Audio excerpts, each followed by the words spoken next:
The Journey in Marvel Magician. Chapter 81. That night, Snape came to the secret room with the cauldron and a bunch of potion introductory materials. He glanced at Kreacher, who was busy in the secret room, and Lupin, who was instructing Li Fang's magic with an unhappy expression. Seeing Snape's arrival, Li Fang happily put away his magic, put down his wand, went forward to give a necromancer, and said, "Good evening, Professor Snape." Snape nodded slightly in response to Li Fang's greetings. He came to be a private professor and could afford Li Fang's necromancer. Snape looked at Lupin with a deep disdain. This guy was one of the characters he had been upset from when he was a student. It would be nice to draw out his wand and send him without meeting. Want to greet Roar, how can it be? Frowning, Snape said in a tone that Li Fang felt soonere no matter how he heard it, "It seems that I am not here at the right time. Maybe we need to make an appointment for another time." Although he knew that Lu Ping had been guiding Li Fang's magic in the secret room recently, he did not expect that the other party was still in the secret room during this period. He thought that Lu Ping would consciously get out after he had agreed on a teaching time with Li Fang. On the other hand, Lupin was the same. He didn't look at Snape with any good eyes, and he also didn't salute or greet him. However, unlike Snape, he knew that the other party would come to the secret room to teach Li Fang's potions at night, and he also understood that Li Fang was going to learn from them at the same time, so he directly ignored Snape's words and spoke to Li Fang. Said, "I hope you have enough energy to spend a summer vacation." After finishing speaking, he walked to a corner, playing with the doll target while practicing magic, waiting for Li Fang to come.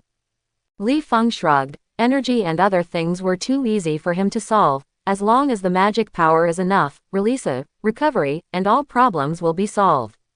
Not to mention taking 2 courses at the same time, Li Fang said that he can afford to come to 10 professors at the same time. Li Fang made a please gesture to Snape, and at the same time that he signaled the other party to enter the tent, Li Fang took off the time converter from his neck. Snape knew what Li Fang was going to do when he saw the time converter, and he also understood why Lu Ping hadn't left after seeing the crucible and materials in his hand. Li Fang, who had the time converter, could indeed tell them at the same time. The capital of learning. Snape didn't talk nonsense, and directly let Li Fang start the actual operation after entering the tent, and he played the role of a poisonous tongue next to Li Fang. "Idiot, the textbook says distilled water, but what about you? Why do you pour plain water? Do you have the brain of a giant monster? See clearly that it is stirring clockwise 3.5 times, 3.5 times. The half circle of your clock is at an angle of more than 180 degrees. An hour later, Li Fang looked innocently at a bubbling, unidentified liquid emitting a pungent odor in the crucible. Snape was holding his nose and mouth, standing behind Li Fang in fear of being poisoned by an unknown liquid. In fact, Snape understood that this was the first time that Li Fang made a potion. It was pretty good that there was no frying pan in the middle. After all, no one was born to boil potions. Li Fang was able to boil potions for the first time. It's pretty good to be able to achieve the current achievements. Snape glanced at the pile of materials stored in the open suitcase, took out a sheepskin roll from his pocket and handed it to Li Fang. The crucible was ready to get out of the tent without cleaning up, and said, "That's all for today's teaching. Now that you have taken notes, practice more by yourself. Anyway, your potion materials are too much to hold." Before leaving, Snape didn't forget to suppress his tongue, and said with a regretful expression, "So many medicinal materials are in your hands, it's a pity." Ignoring the poisonous tongue, Li Fang was shocked when he took the parchment. He immediately thought of what was recorded on the parchment and exclaimed excitedly, "Kreacher, send me Professor Snape." After shouting, Li Fang lay on the desk with a grin, and copied the formula of the magic-boosting potion into the magic book. Considering that the same medicinal material has different names in different worlds, or the appearance of medicinal materials with the same effect has changed in other worlds, Li Fang searched for information while marking the growth environment and medicinal characteristics of the medicinal materials so as not to go to other worlds. The world misses alternatives when looking for medicinal materials. Not long after Snape left, Lupin also finished the day of teaching. After entering the tent, he took out a letter from his pocket and handed it to Li Fang, saying, "Remember the Jinny Wei who was caught by the basilisk in the secret room?" Sly. Feng Li felt that he was asked a bit inexplicable. "Wife Harry, I definitely remember." Nodded, Li Feng motioned to Lu Ping to continue. Lupin pointed to the letter and said, "The little girl's family thank you for saving their daughter and want to invite you, Snape and Professor McGonagall, to visit their house, but perhaps Merlin saw that Ginny's experience was too pitiful. Give them a grand prize for the Weasley family to travel to Egypt this year and relax, so, we can only set the invitation time a few days before the start of Hogwarts." Professor McGonagall rejected the invitation of the Weasley family on the grounds of welcoming the freshmen. After all, those little necromancers whose parents are muggles need Professor McGonagall to visit in person to explain the admission letter of Hogwarts, otherwise it is very difficult. May be treated as a prank by those muggles. As for Snape, I don't think I would go. Based on what I know about him, that guy would rather stay in front of the cauldron and smell the pungent potion than to Weasley home as a guest. By the way, the Weasleys are very enthusiastic, you will like them. Lupin said with helplessness on his face, and said, "Little Dwarf will also travel with the Weasleys to Egypt, in order to prevent him from halfway. After escaping to a foreign country, our original plan to catch the dwarf during the summer vacation can only be readjusted. It is expected that we will start working after the basilisk incident subsides next year." Li Feng feels that the world is really strong in correcting the plot, so that he can return to the plot. Li Feng nodded and said that he would go there by then. After all, the food he eats every day is taken by Creature from Hogwarts kitchen. If he can change his taste, why refuse it? And I can also ask Weasley about the flying car, by the way, to see if there is any difference between his magic modification technology and Sirius. If there is a chance, Li Feng would like to chat with Dwarf alone to see if he can get the magic that blows up half a street from the opponent's hand. After the matter was finished, Li Feng, who was about to continue to copy the characteristics of the Chinese medicinal materials of the magic amplification potion, saw Lu Ping twitchingly standing in front of the desk, as if he wanted to say but didn't know how to say it. Li Feng asked curiously, "If you have anything to say, just say it." "Ah, it's not the first day we met, I will definitely help if I can help you." Lupin rolled his eyes. "You will help, but can you not ask for benefits? The Ministry of Magic's wanted has come down. They sent Dementors to hunt down Sirius and allowed the Dementors to practice the Dementor kiss after encountering Sirius." Seeing that Lupin was not going down, Li Feng felt a little puzzled, and asked, "Just hunt down the Dementors? Are you afraid that the brainless Dementors will catch Sirius? If you worry about an accident, you let Sirius hide. It's not enough at the Black House, and Sirius will naturally be fine when you catch the Pettigrew next year." Speaking of this, Li Feng suddenly thought of something and smiled. "You don't think that the Dementors can find the old House of Black?" "Don't worry, my Dementors are very good. Even if I find the old House of Black, I will treat them as I didn't see it." "How?" "Dementors are good. That is for you. For others, people hate ghosts and hate almost." Lu Ping shook his head speechlessly, recalling that Li Feng said with a certain expression that Sirius would teach him how to transform the Fatian car's engine, and now he knows why. He had already inquired from the Ministry of Magic that the Ministry had concluded that Sirius had fled to hunt down Harry. It could be said that where Harry appeared, the Dementor would appear. It's summer vacation, and Harry has long been back in the Muggle world. The Dementors controlled by the Ministry of Magic will only appear in the streets and alleys where necromancers gather, but once school starts, the Dementors who captured Sirius will definitely be in the Ministry. Haunted near the campus under the instructions of. And what is the difference between a happy Hogwarts and a sweet cake for the Dementor? Can those Dementors who have little control over can hold back the desire to drink pleasure? In this regard, Lupin expressed the belief that Dementors can restrain instincts, and it is better to believe that Dementors are holy creatures to make people convincing.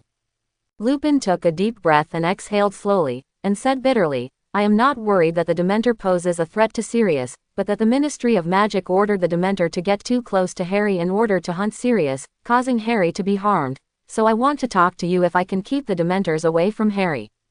Hearing this, Li Feng had an inexplicable but unspeakable feeling. The Dementors in the original book really made a big impression on Harry. How come to me, the Dementors were ordered before they even appeared on the scene? "Are you away from Harry?" Touching his chin, Li Feng summoned the leader of the Dementor to visit him outside Hogwarts, and said, "What did Sirius say?" Lu Ping lamented that the person who can see the future through time is cowhide. He smiled and looked at Li Feng and said, "Didn't you already know the answer? And this is also a request from Sirius. He is willing to teach you how to modify the engine." Li Feng got up and shrunk the magic book back into his pocket. He stretched out his hand to open a portal and said, "You have also seen it. I'm currently practicing cooking potions, so I need some Jinjilang to buy materials." "You see." Lu Ping said without thinking, "Yes." From the beginning, Li Feng never thought of asking for small money from Lupin or Sirius but aimed at Harry, who made Harry related to the Dementors, and he was still rich in the N generation, so Lupin responded swiftly. Instead, Li Feng was shocked and asked curiously, "Are you rich?" Lu Ping, who followed Li Feng across the portal, spread his hands and said, "I have no money, but Sirius has money." "Still have money? Isn't Jin Jilang evacuated by me?" Could it be that Sirius, with the face of the wanted criminal, ventured into Gringotts to withdraw money? This is asking for money but not life. Lu Ping saw what Li Feng was thinking, and smiled. "When do you think the Black House was built? How does it compare to the time when the Black family existed? Do you think those families who inherited the ancients would really put all their property together? They know better than you what it means not to put all their eggs in the same basket." When Li Feng came to the outside of the campus, he squinted his eyes and touched his chin, wondering when he was gathering some wool from the Black family. In the Forbidden Forest of Hogwarts, Li Feng chatted with Lupin while waiting for the Dementor leader to come. After a while, the two saw a dark figure in the distance flying towards them quickly. As the black shadow suddenly stopped in front of Li Feng and humbled and bowed to Li Feng, the two suddenly felt a chill swept through their bodies. Immediately, they each showed their magical powers to protect themselves from the Dementors and be affected. Li Feng glanced at the frosty and withered wild flowers beside the Dementor, and then at Lupin, who stood calmly in front of the Dementor. Li Feng is a little curious. He is not afraid of Dementors because the other party was originally his own servant, and he was taught a lot when replaying it when he received it. So now the other party does not dare to bark his teeth at all, and will only try to restrain the desire to inhale the happiness in the air. Otherwise Li Feng doesn't mind letting the other party recall what painful memories are. In addition, Li Feng could have been by the Dementor for a short time, so he could ignore the Dementor's ability, but how did Lupin do it? Lu Ping saw Li Feng's curiosity, rolled up his sleeves and let Li Feng look at the weird patterns on his arms, and said, "Remember those spells that restrained wolf poisoning? Dumbledore helped me improve and used Theluen text to make them look like the tattoo is painted on me, so now." The corner of Lupin's mouth was slightly tilted, and an excited smile appeared on his face, saying, "So now I will be weaker on the night of the full moon, but I can also choose whether to become a werewolf or not. The modified tattoo allows me to ignore some mind-distorting creatures in a short time. Unfortunately, Dementors are one of the mind-distorting creatures." Li Feng scratched his head, looked at the Lune text on Lupin's arm, and asked in confusion, "Since these spells can help you not be afraid of the Dementor's ability, why are you looking for me? It's also directly portrayed on Harry. Some are not over." Lu Ping shook his head, reluctantly opened the collar, revealing Theluen text on his chest, and said, "Do you think that only the tattoo on the arm can restrain the wolf poisoning? Wrong, I almost got Theluen tattoo on my whole body. And there are many shortcomings in portraying Luen on the body. First of all, this is a spell for restraining wolf poison. I'm not afraid that the Dementor's close-up effect is only incidental. Secondly, if Theluen text wants to exert its due effect, it needs to provide the source of magic power by itself, and Harry is just a child, his magic power it's not enough for Thesaurus texts to have the effect they should have. Even if the spell is portrayed on the crafting props for Harry to use, it will only be able to defend against Dementors for a short time due to Harry's magic problems. Ability that will exhaust magic power due to the use of props and completely lose defense."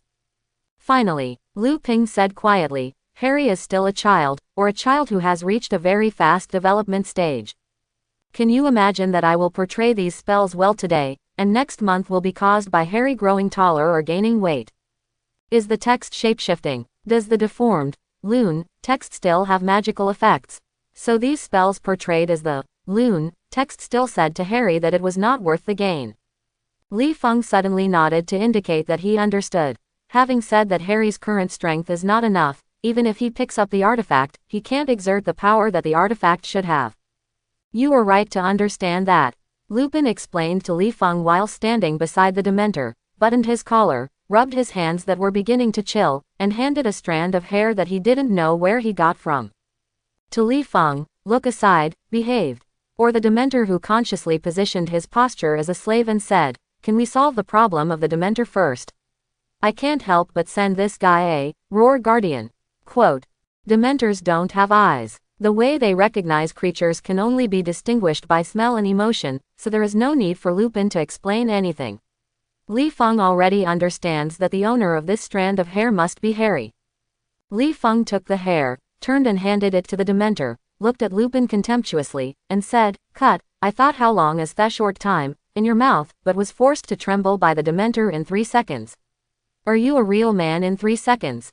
Lu Ping was stunned. Although he didn't understand the meaning of 3 seconds a real man, it was obvious that Li Feng was not complimenting him. When Lu Ping rolled his eyes at Li Feng, he saw Li Feng flaunt the Dementor. The mouth that didn't make any sound. In fact, it was Li Feng commanding the Dementor in undead language, order your subordinates not to approach and harm the owner of this smell, and you must have the ability to restrain you when you encounter it. Leave the owner of this smell as soon as possible. The Dementor lowered his head and floated into Harry's hair and said, yes, my master. When the Dementor lightly sniffed Harry's hair, Li Feng suddenly had a bold idea, half joking and half seriously saying to Lupin, you said I let the Dementor go from house to search Sirius with a sign on his neck. It is stated that as long as you give money, you will not enter the house to search. How much do you think I can make? Lu Ping stared at Li Feng, who fell into Qian's eyes silently, and said, how did your brain come up with this kind of pornography? I don't know how much money you can make. Knowing that the Dementors are under your control, you don't want to go to the streets in your life, just saliva can drown you. Li Feng scratched his head. He felt that this method was quite good. As for being discovered in the future, he didn't think about it. Li Feng didn't plan to spend a lifetime in this world. He just wanted to learn magic. It's too far away for Li Feng, and it's better to think about how to improve your strength when you have that time. But Dumbledore is a big trouble, or should I rob the Death Eaters? The more he thought about it, the more reasonable Li Feng felt. He touched his chin thoughtfully. What kind of Dementors are people who hate ghosts? This is a group of my private gold troop. Lupin, how about I let the Dementors rush into the Death Eaters' house for a ransacking activity? If Li Feng wants to sack the magical world with the help of the Dementors that cannot be killed, Lupin will notify Dumbledore as soon as possible and ask Old Deng to come over and destroy Li Feng, but Li Feng only aimed at the Death Eaters. Lupin, who has always been at odds with Death Eaters, grinned and said, need help. Don't watch the number of Death Eaters in the movie, but Li Feng is really fine to remember a few. Hearing Lu Ping's words, Li Feng smiled and said, definitely, I need a list. You are responsible for collecting the hair of these people. Give the hair to this one. Wonkai, yes, this Dementor leader will be called Wonkai from now on. Let Wonkai come out for the rest of the matter, rest assured, you will be rewarded afterwards. Wang Choi. Lupin's mouth turned to look at Wang Choi, who is about to bring wealth to him, and said, not only money, but also various potions and magical knowledge. The members of the Death Eaters have inherited them for 100 years. Or a 1,000-year-old pure blood family, their collections are all good things not to be missed. Lupin paused, seeming to be planning something, and said, the plan with a sign on the Dementor's neck should be changed. We need a more concealed way to empty their home. When he said, empty, Lu Ping looked at him with a smile, and Li Feng said that he understood and had a lot of experience. Lupin wanted nothing more than to break into the Death Eaters' homes with the help of Dementors, and to force these people out of the room with his own ability to absorb happiness, so that Li Feng would open the portal and move away the good things he saw. Just like before Li Feng went to the basement of Blake's old house, it was like emptying Jin Zhelong.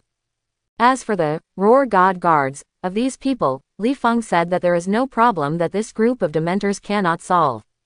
If there is, it means that the number of Dementors is not enough and it needs to be in a group. Li Feng does not believe that hundreds of Dementors charge entering the home of these Death Eaters. It is estimated that the other party is so scared that they will not even fart, and they dare to release the Roar Guardian. You don't even need the Dementors to absorb the happiness around you, just squeeze the Death Eaters out of your home based on the number. At this moment, keeping in mind the wealth of Harry's smell, he lowered his head and floated a few steps back, preparing to pass Li Feng's order to the other Dementors. Li Feng, who shook hands with Lupin to reach a deal, turned his head and said to Wang Kai, "It is not appropriate to always call you a Dementor. From now on, your name will be Wang Kai. I will ask Lupin to contact you in a few days, and remember, the second task is very important. If you fail to do it." With a sullen face, Li Feng said word by word, "You can let your people choose a leader." Wang Kai, who couldn't resist, didn't know whether he was forced by Wang Kai's name or was afraid of Li Feng's threat. He nodded tremblingly and then turned and floated away. Lu Ping looked at Li Feng as if he had turned into a great devil, and felt that the good Wang Kai was aggrieved and fleeing away. He had a lot of insights in his heart, but he didn't know what to say for a while. Is this a Dementor? Ha ha. Lu Ping shook his head to get rid of the thoughts in his head. After saying goodbye to Li Feng, it turned into a black mist and moved away with a phantom. Seeing Lu Ping's leaving figure, Li Feng was a little envious, who hadn't let him learn how to phantom migration. Hogwarts summer vacation was spent in Li Feng making potions and learning magic. The start of Hogwarts also marked the end of Snape's potions teaching time, and Li Feng had to learn the rest by himself. Fortunately, the basic operations of potions had been learned with Snape's help, and Li Feng had to do it. It's nothing more than practicing or burning money. Lu Ping's teaching time also ended. After all, the other party was the black magic defense professor at Hogwarts after school started, but he didn't have much time to continue teaching Li Feng. Regarding this, Li Feng expressed his discomfort. Don't look at Lupin's words that there is no time. He still wants to protect Harry in the school while giving the other side a small stove and monitoring the dwarf star by the way. This is to teach Harry the time to teach Li Feng. It's only strange that Li Feng can be happy. Near the day before school started, Li Feng specially asked Creature to select a few gifts from a pile of looted objects from the Death Eaters' homes, which were prepared for going to Weasley's home. As night fell, Li Feng carried a flat shoulder bag and opened the portal to the Broken Axe Bar. As soon as he crossed the portal, Li Feng saw a little boy with eyes staring at himself and the portal behind him dumbfounded. Li Feng, who felt that the little boy in front of him was a little familiar, asked subconsciously, "Harry Potter, who survived the catastrophe?" The little boy looked curiously at the portal and the secret room behind the portal, nodded and admitted that he was a little expert in this world. Although he knew that he was in a magical world and could see all kinds of magical magic, Harry was still curious about the swirling orange light door. Especially when Harry saw Li Feng walk out of the portal, he understood that it was a kind of spatial magic. Harry said he wanted to learn it too.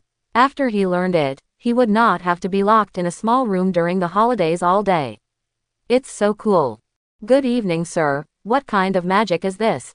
Is it in the textbook? Li Feng shrugged and said with a smile, "There is no portal content in the textbook. This is my unique spell." After thinking about it, Li Feng added, "Professor McGonagall will do too. I guess Dumbledore will do too."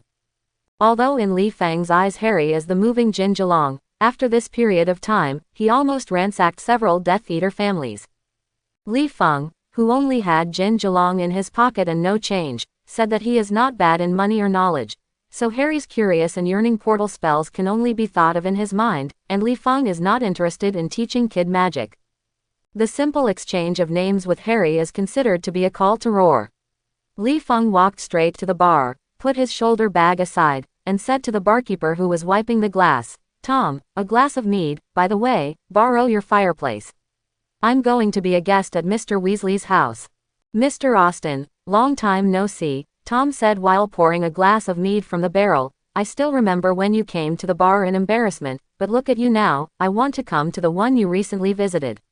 "Yes, made new friends in London." "Forget it, at least it's settled down now," Li Feng said with a shrug after taking the mead. "How's the business going?"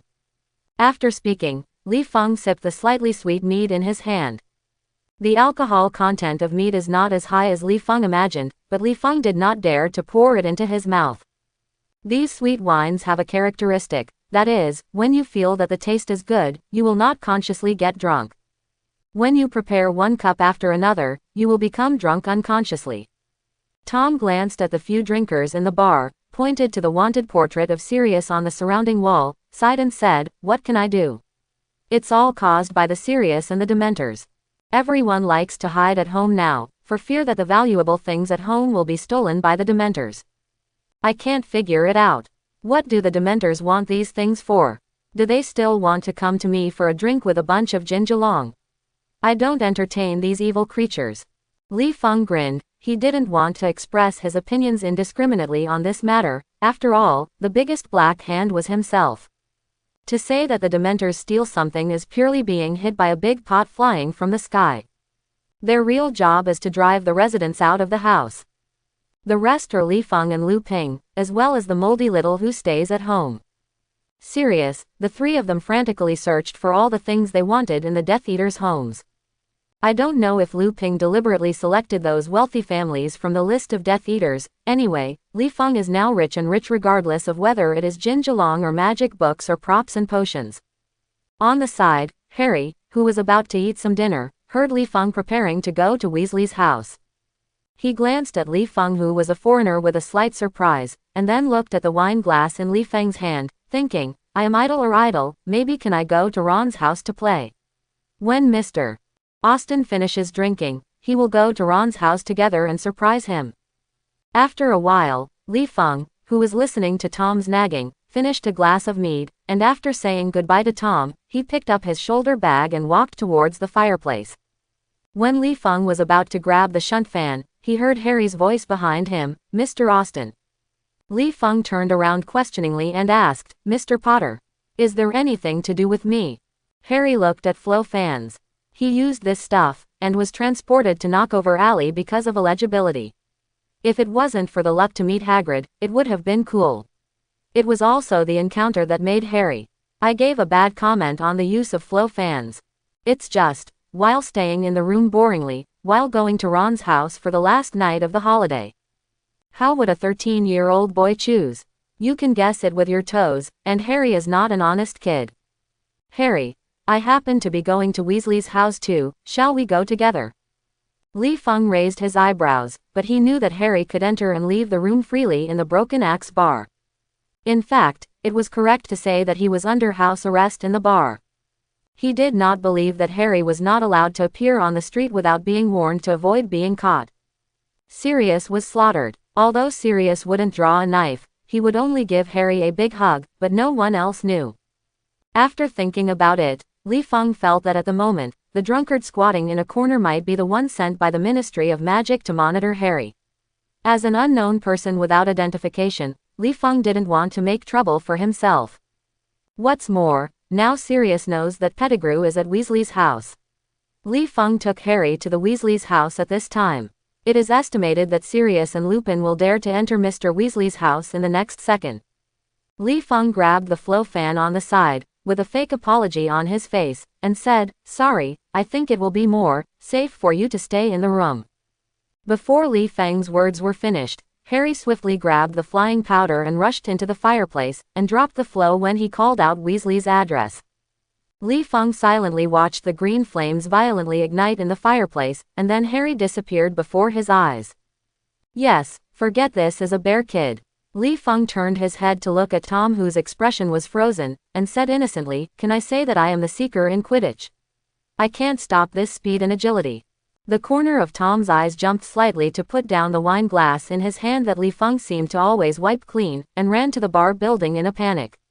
It seemed that there was some big shot living on the second floor, which could solve the trouble caused by Harry going out privately. Li Feng scratched his head and didn't understand what Tom wanted to do.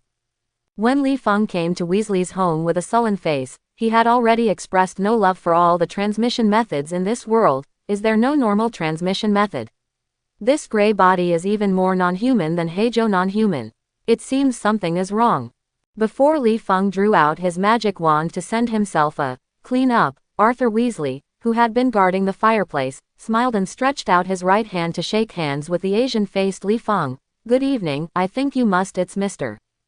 Austen, and Ginny and Dumbledore have both told me that you are an Asian traveling to London." "Good evening, Mr. Arthur Weasley, I am very glad to receive your invitation." Li Feng, who used magic to clean himself up, shook hands with Arthur Weasley and said with a smile, "Yes, I like it. Zhaoshang, the merchandise there makes me linger."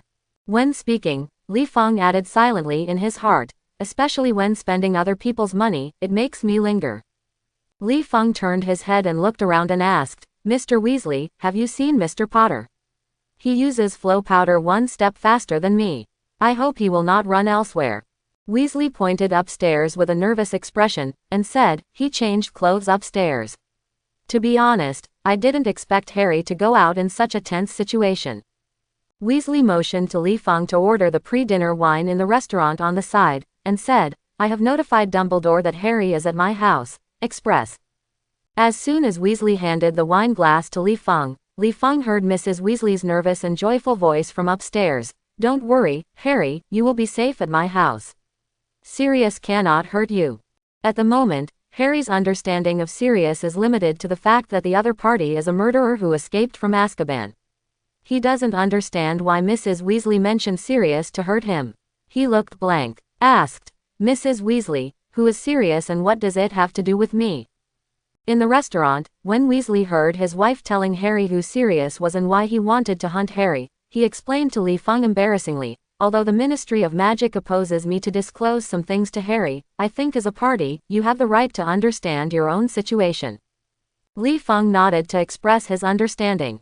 What he said was, "This also allows Harry to be more vigilant in normal times to prevent being attacked by Sirius. In my heart, I bet you, Sirius will only watch with affection." To Harry. After a while, Mrs. Weasley brought a group of children downstairs. Li Feng politely got up and said, "Good evening, Mrs. Weasley. I am very happy to taste your food." "Good evening, Mr. Austen, and welcome to my house," Mrs. Weasley said apologetically to Li Feng as she let the children sit at the table. "Sorry, I just made you wait. Dinner is ready." After speaking, Mrs. Weasley waved her magic wand in her hand, and the food cooked earlier floated to the table. Seeing that the food was on the table, Weasley picked up the wine glass, looked at Li Feng and said, "Thank you for saving Ginny.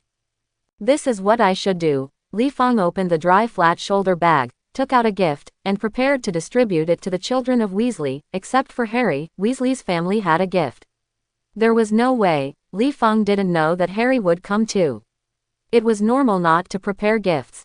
Harry looked at the shoulder bag with some curiosity. It was obviously a flat bag. Why did he take out so many gifts like a bottomless pit? You know, there are many children in the Weasley family. Ron, who received the gift, saw Harry's curiosity, and whispered in Harry's ear while holding Pettigrew, "That's a backpack with a non-marking curse." Ginny accepted the gift at the sign of her parents, and after saying, "Thank you," she looked at the young Li Feng curiously. In the secret room, she saw Li Feng empty-handed opening and closing the portal in the mirror space. She was born in the magical world and understood how difficult it is for a necromancer to release without a rod, and the young guy in front of her, but can release magic in the wave of hands effortlessly. Dinner took place in a pleasant atmosphere, during which Li Feng drank with Weasley and brought the topic to the flying car. Although Weasley works in the Ministry of Magic's Department of Prohibition of Muggle Supplies, he likes anything related to Muggles and is also very interested in Muggle technology. He would buy some technology products to disassemble and study in his own small shed, and sometimes he would use magic on them, including a car that could fly and be invisible after being enchanted, and Li Feng was most interested in it as the magic that allows cars to drive autonomously. Weasley heard that Li Feng was interested in his demolished car, and when he answered Li Feng's question at the beginning, there was some hesitation until he turned his attention to his wife. Mrs. Weasley, who had always opposed Weasley's magic to change the car, may be grateful to Li Feng for saving her precious daughter, or she might think that the flying car was already banned at Hogwarts last summer. Linny wandered and had nothing to do with Weasley, so the excited Weasley didn't stop the excited Weasley from talking about how he changed the flying car. Seeing that Mrs. Weasley had no clear objections, Weasley couldn't help showing off his skills with Li Feng. Even under Li Feng's guidance, Weasley explained in detail his magical reform ideas and specific operations. This made Li Feng feel that this trip was not in vain. At least after returning to the Marvel Universe, he can sleep in the RV while allowing the RV to drive automatically, avoiding accidental hits by shells or accidentally hitting the plane when the RV is resting in the air, especially it was an airplane. Li Feng said he couldn't afford it. At the end of the dinner, Li Feng and Weasley were already drunk, and they began to call each other brothers. Aside, Ginny saw that her mother was busy tidying up the dining table and her brothers were unpacking the gifts Li Feng had brought. After holding back her curiosity for a long time, she walked to Li Feng's side, ready to ask her doubts, and said, "Austin sir, thank you for saving my life." Li Feng, who felt that someone was calling himself, opened his drunk eyes and glanced at Ginny with a confused look. When he saw that it was Ginny calling himself, he smiled and said, "Ha, it's you little loli, I remember you are Harry's wife, Ginny Potter, right?" As soon as Li Feng said what he said, except for Weasley who was also drunk, Harry and Ginny looked down at the pattern on the floor with blushing faces, and everyone else looked at Li Feng who was smirking. From the bottom of her heart, Mrs. Weasley likes Harry very much. If Ginny is an adult, she doesn't mind Austin's drunkenness, but the question is how old Ginny is now. She is only a 12-year-old child, and she is talking about marriage. Is it early to marry? If it were not for Li Feng to be the guest she invited, Mrs. Weasley would really like to take the broom and talk to Li Feng. What jokes should not be made in front of the children, which will cause unnecessary trouble.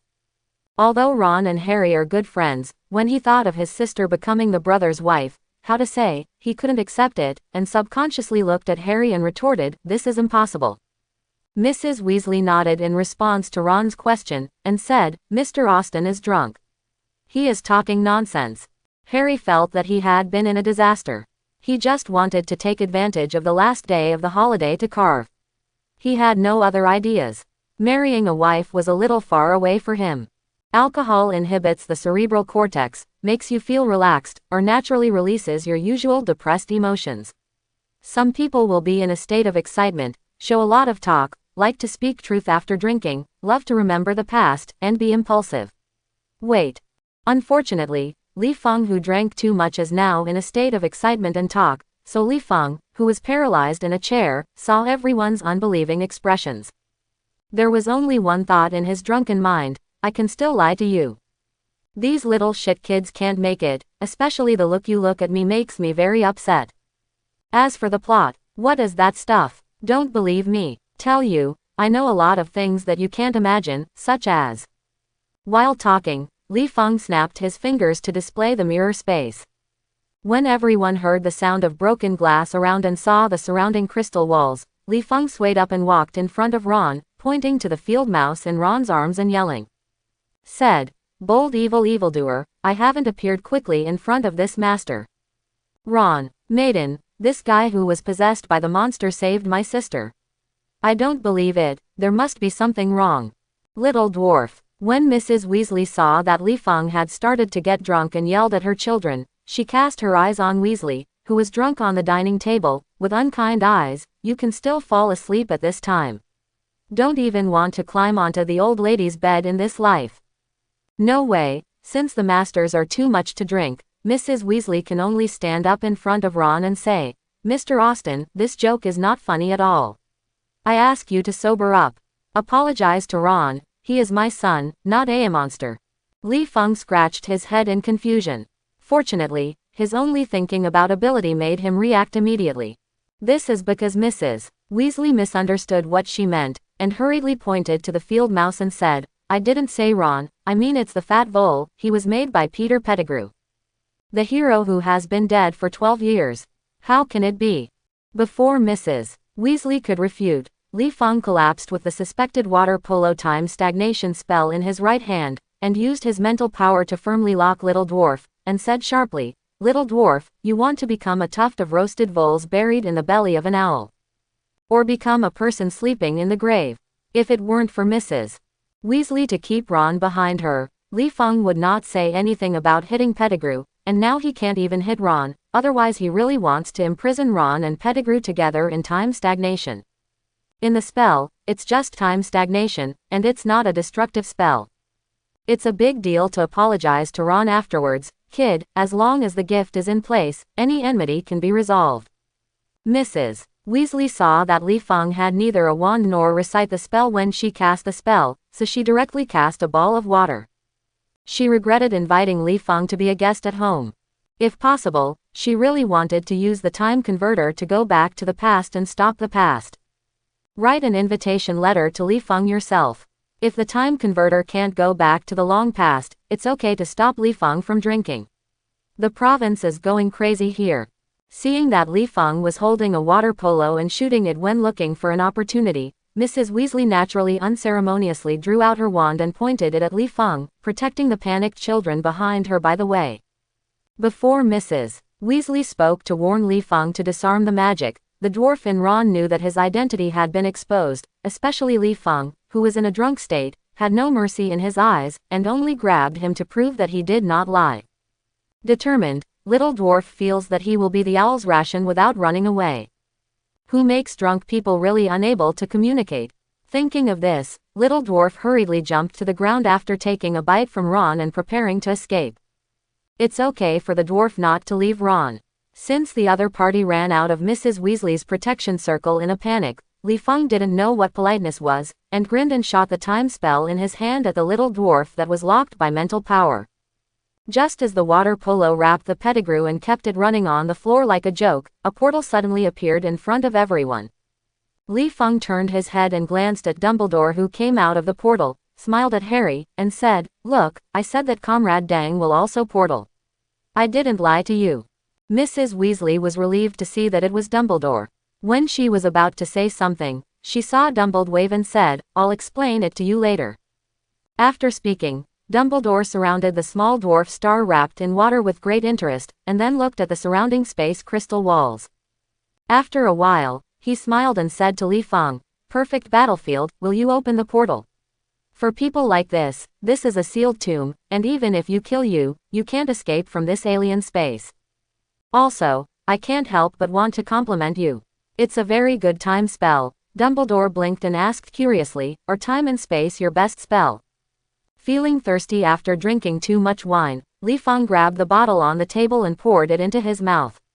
Hearing Dumbledore complimenting himself, he couldn't help but give Dumbledore a thumbs up, saying, "You really have eyes. Yes, time and space are one of my best spells." It's just that before Li Feng put down the bottle, Li Feng, who had been drinking too much for a long time, and drank a little when he just quenched his thirst, caused the alcohol to quickly occupy the brain, and he collapsed to the ground without saying a word. On the side, Mrs. Weasley was full of doubts, especially when she knew that the water ball in Li Feng's hand was a time-type spell. She was even more surprised to close her mouth from ear to ear, looking at Li Feng, who was collapsing on the ground and snoring like a monster. It's not that necromancers in the magical world don't want to learn about time spells, but so far I haven't heard of anyone who can control time. Why can young Li Feng control time? Dumbledore, Mrs. Weasley asked, looking at the field mouse about to break free from the spell of time. What the hell is going on? Dumbledore's perception that the mirrored space that had been lost due to Li Feng's drunkenness was about to shatter, so he drew out his wand and petrified the small dwarf star and opened the portal while floating Weasley and Li Feng in the air, saying, "It's not safe here. Place, I will explain to you after leaving the mirror space." When everyone left the mirror space, Dumbledore waved his wand at Pettigrew, returning it to its human form. Seeing the voles become unfamiliar makes your Mrs. Weasley a little confused. Although she can't recognize the tattered guy in front of her at a glance, everyone knows that this guy is an illegal animagus. Regardless of whether the guy in front of him is the little dwarf in Li Feng's mouth, Mrs. Weasley just thinks that the other party has been hiding in her house for 12 years, and she feels that a wave of cold follows her spine and hits the sky. We must know that when humans do certain shy things, they will subconsciously avoid children, but I have never heard of anyone avoiding a pet, so Mrs. Weasley, who feels that her brain is about to explode, is ashamed and angry. Asked, "Dumbledore, for Merlin's sake, tell me what's going on." Dumbledore, who was sure that Pettigrew had been controlled, heaved a sigh of relief and said with a smile, "I will explain it to you now." In the early morning, when the hot summer sun shone on Li Feng's face through the glass window, Li Feng tried to open his eyelids and turned over to avoid the sun. It's a pity that Li Feng, who was sleepy with a hangover and sleepy, forgot that at the moment, he was not lying on his own bed, but was placed on the sofa in the living room by Mrs. Weasley. Therefore, Li Feng's subconscious turning over caused him to fall directly to the ground, still face. The kind of court. Li Feng, who stumbled inexplicably, finally opened his eyelids, scratched his head and looked around, subconsciously preparing to ask Creature to pour water for himself. The strange environment caught him stunned, and the corner of his mouth abruptly summoned Creature to say something to him. Swallow it back. Under what circumstances? Why am I still at Weasley's home? Sitting back on the sofa, Li Feng rubbed his swollen head. After thinking about it for a long time, he didn't remember what he experienced last night. He only knew that he was now weak and died of thirst without drinking water. On the side, Mrs. Weasley, who had been busy with breakfast in the kitchen, saw Li Feng sitting on the sofa rubbing his temples. She pulled out her magic wand and pointed to the teacup, letting the teacup float in front of Li Feng, and said with a smile, "Mr. Austen, good morning." Li Feng took the teacup and said, "Good morning," and drank the warm water in the teacup. He stood up and put the teacup on the dining table, and said with a hooded look, "Mrs. Weasley, yesterday I didn't talk nonsense late, did I? Sorry, I'm a person who drank too much or liked to talk nonsense. I hope it didn't cause you trouble." Mrs. West frowned and said with a smile, "Trouble? Maybe I should thank you for helping me solve hidden dangers at home." Li Feng, who didn't understand what it meant, scratched his head and asked inexplicably, "Ah, what did I do?" "Peter, little dwarf," Mrs. Weasley said as she handed a sandwich to Li Feng, "I can't believe that my pet voles, which I have raised for 12 years, are actually a murderer. I thought about it. This is not shuddering." While speaking, Mrs. Weasley rubbed her arms with her arms around her arms. Obviously, one night was not enough to ease her from the incident. Li Feng listened to Mrs. Weasley's intermittent description while eating the sandwich. When he stuffed the sandwich into his stomach, Li Feng could be considered to understand what he did last night. "Are you saying that Dumbledore took Dwarf away? You also know that Sirius was wronged, and Harry also knows that he has a godfather." Mrs. Weasley smiled and nodded. Now, Li Feng felt that his brain hurts even more. Harry's plot this year is probably scrapped. It's nothing. Anyway, I don't want to participate, but why did I catch Little Dwarf? Isn't it good to work quietly? Now it's good. The magic that exploded half a street was released by myself. After having breakfast, Li Feng sat on the sofa with a cup of tea and looked badly on the sofa to reflect that he shouldn't have made a mistake after drinking. In the kitchen, Mrs. Weasley accidentally saw Li Feng's back. For some reason, a weird feeling suddenly appeared in her heart. Looking at it from side to side, she felt that Li Feng's back was indescribably desolate. Mrs. Weasley shook her head, threw this weird feeling into her head, and shouted at the bedroom on the second floor, "Weasley, children, get up and have breakfast. We will go to the Broken Axe bar to get it later. Harry's textbook, you won't be able to catch the Hogwarts train if it's too late." Mrs. Weasley's loud voice also brought Li Feng back to his senses. After drinking the tea in her hand, she comforted herself helplessly. What else can I do if the dwarf has been taken away by Dumbledore? Come on, let's concentrate on practicing my almanac. By the way, Harry's world has to get off the Hogwarts Express. Thinking of this, Li Feng rubbed his face, rubbed his unhappy expression into a happy expression, got up and put the teacup on the table and said, "Mrs. Weasley, thank you for your hospitality. I'll leave first." Mrs. Weasley had an apologetic face. When she wanted to come last night, it was not only Li Feng but also Weasley who was drunk, but now Li Feng as a guest is going to leave, and her husband is still lying on the bed. Roar. Sleep, this is somewhat unreasonable. I'll let Weasley send you off, after all you are not familiar with London. Li Feng thought for a while, picked up his shoulder bag and said, "Thank you for your kindness. I can use flow powder to go to the Poax bar. You should let Mr. Weasley sleep more. I hope he won't be at work today. I'll breathe." Mrs. Weasley thought for a while, and felt that what Li Feng said was somewhat reasonable. After all, people with hangovers have no mental work if they haven't rested well. Now the family's income depends on Weasley, who works at the Ministry of Magic. They were dismissed from public office due to work errors due to a good rest, and their family was out of food. Mrs. Weasley nodded slightly and apologized to Li Feng to use the shunt fan. From the fireplace, Li Feng came to the Broken Axe bar, then via the night bus to King's Cross Station, and crossed the 9 3/4 platform to board the Hogwarts train. Perhaps Li Feng came a little early, and there were only a few students on the train. Li Feng, who was so sleepy, walked straight to the last carriage, preparing to find the interval to squint and watch the scenery on the road while the train was running. At the moment, Lu Ping, who was going to Hogwarts as a professor of black magic defense, happened to be in the last car. Lu Ping was a little surprised when he saw Li Feng. Before asking why Li Feng chose to take a train instead of using a portal, Li Feng saw that Lu Ping, who had eye bags and panda-like eyes, had already laughed and said jokingly, "You what kind of look? It's very unique. If you weren't wearing clothes, I would have thought you were a panda from the zoo." Seeing that Lu Ping was still wearing patched clothes, Li Feng couldn't help but smile. "Speaking of which, you have made a lot of money recently, why are you not willing to buy yourself a piece of clothing? Or do you have any special hobbies and likes? Wearing patched clothes."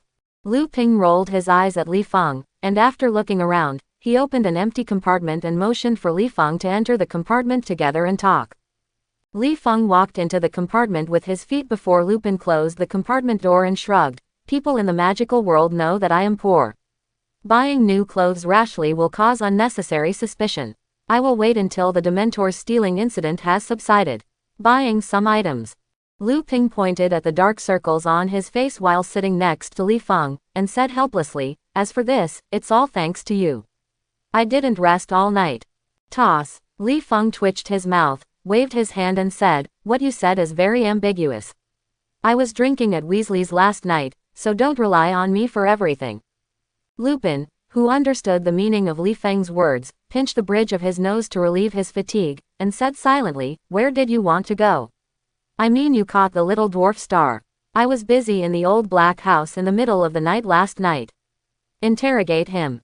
"What did you ask?" Li Feng, who was drowsy again, rubbed his temples, closed his eyes and said, "You have to look at the little dwarf star. As far as I know, that guy is very cunning, and he can slip away at the first opportunity." Quote. "Thank you for your reminder, but," Lupin said bitterly and depressedly. In the early morning, Dumbledore returned to Hogwarts to welcome this year's freshman enrollment, but I didn't expect it to. Sirius has such a deep hatred for Pettigrew. When I was watching Pettigrew in the middle of the night, Sirius actually found an excuse to deceive me and prepared to kill Pettigrew.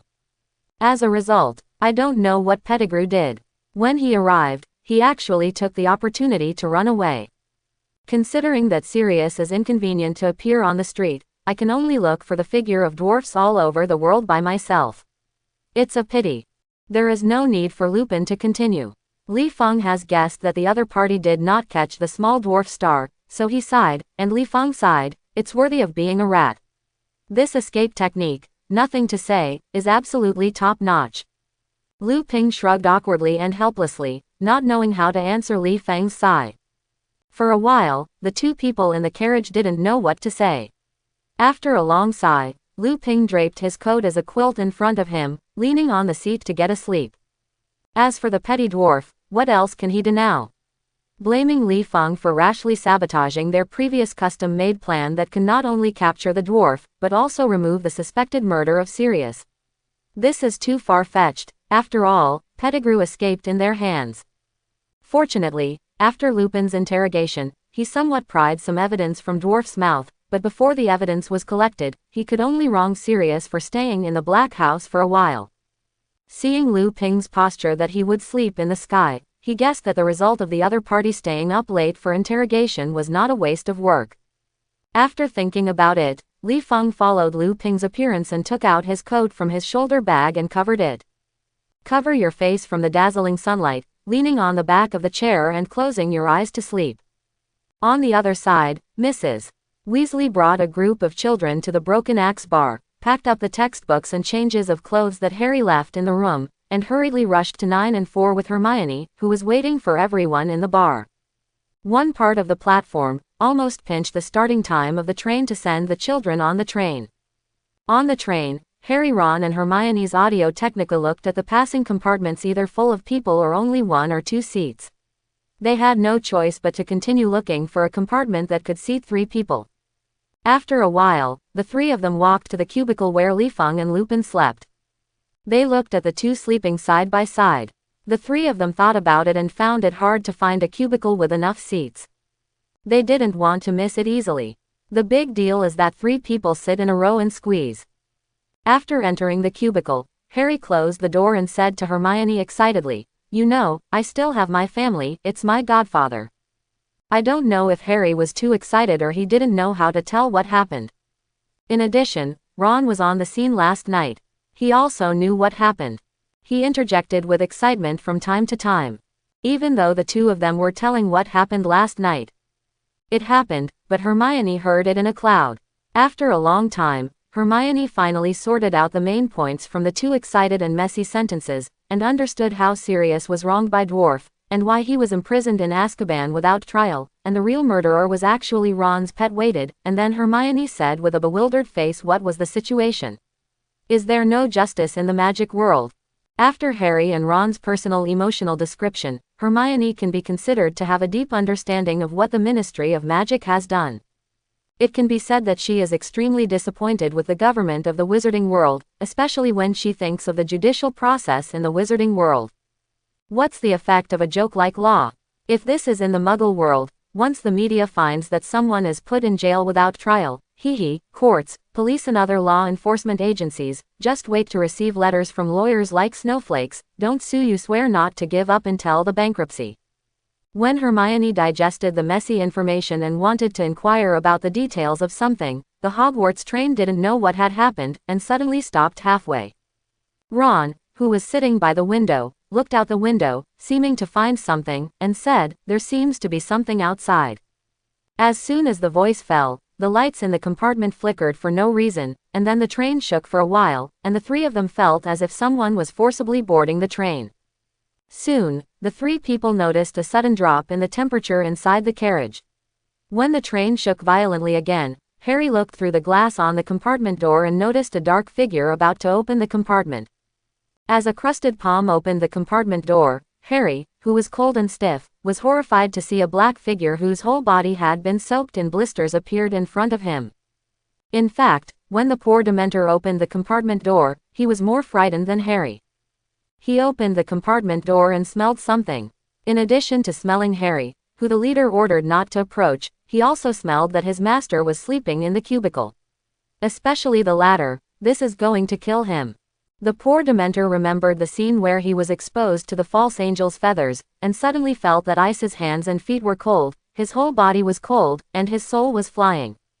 Even if Li Feng is disturbed by sleep, there is no such thing as getting up, but the poor Dementor has already made up for himself and will definitely be peeled off by his own leader as a warning when he leaves the train. He was very entangled, and wanted to ask his own leader what he should do now. So, who did I provoke? Why is it my turn to search this car? Li Feng originally thought about enjoying the beautiful scenery all the way after the train started, but he forgot that the train would shake slightly when it was running. These shaking not only failed to wake up Li Feng, but put him in the cradle, which directly caused Li Feng to sleep more soundly. Until now, when a large number of Dementors boarded the train, the temperature in the compartment dropped rapidly, and Li Feng, who had been awakened from freezing, slowly opened his sleepy eyes. Li Feng lifted the coat covering his head, glanced at the Dementor standing outside the cubicle at a loss, and blinked inexplicably. "Ma Dan, I said how good summer suddenly turned into winter." Li Feng, whose dream was interrupted, immediately yelled at the Dementor in an angry tone, "Close the door, and get rid of it smoothly." After shouting, Li Feng saw that the Dementor was still standing there stupidly, scratching his head in doubt. "What's the situation? Why didn't you listen to the order? Do you want me to invite you to dinner or do you want to rebel?" On the side, Lu Ping, who was sleeping Zhengxiang, was awakened by the sound of Li Feng's sudden anger against the Dementor. When he opened his eyes and saw that there was a Dementor in addition to the three children in the compartment, he subconsciously got up and drew out his wand to release the Roar Guardian.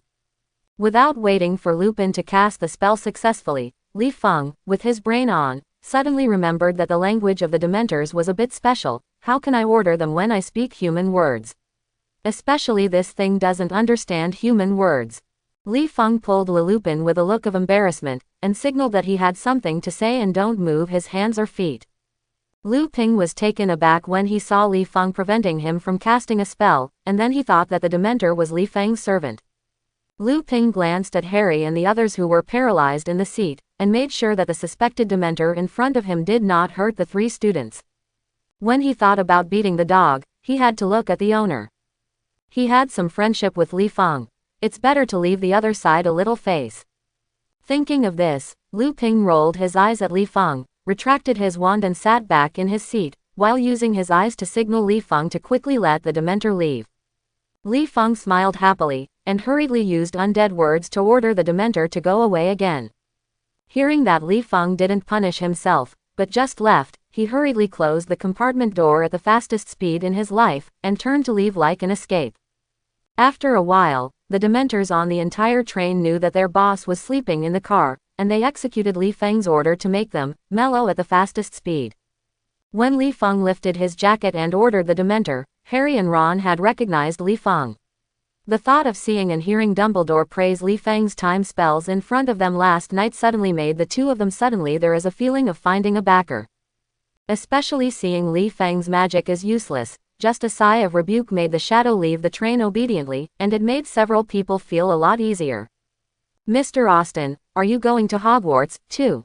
Harry rubbed his arms to keep warm, while looking at the Dementor going away through the car window, curiously asked, what was that just now? Lupin was lying on the car window watching the Dementor's leaving figure, and when he heard Harry's question, he turned his head and said, that's the Dementor, the guard of Azkaban. They are hunting Sirius. Harry, who has always longed for family care, learned the truth through Dumbledore's narration last night. Although he has never seen Sirius the Godfather, he has already regarded Sirius as his family in his heart.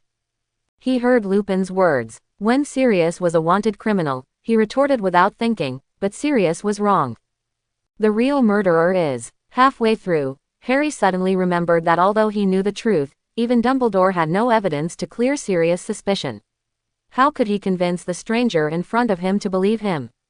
Harry looked at Li Feng, hoping that Li Feng would help him say something to prove that Sirius was wrong.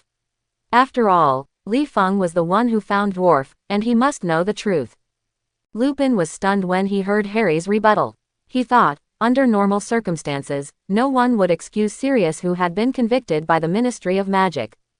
Seeing Harry looking at Li Feng as if he was helping, Lu Ping first looked at Harry's small face with a suspicious look, and when he saw Harry's face as handsome as his father James, he realized, well, it's not. Harry Potter, why would I mention Sirius?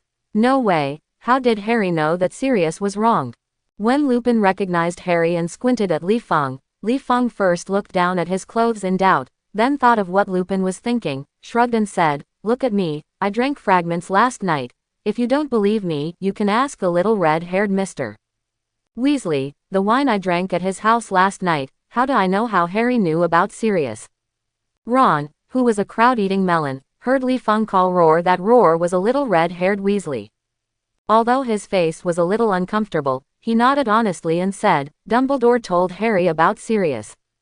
Dumbledore just arrived when Mr.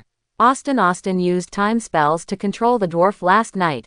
At that time, Ron looked at Li Feng, and he wanted to laugh and found it impolite to laugh, and said, when Dumbledore explained the story, I was sure that Mr. Austen was drunk and snored on the ground. Lupin nodded a bit to show that he knew it. Seeing Harry was still a little trembling, Lupin took out the chocolate from his pocket and handed it to Harry, saying, you will feel better if you eat it.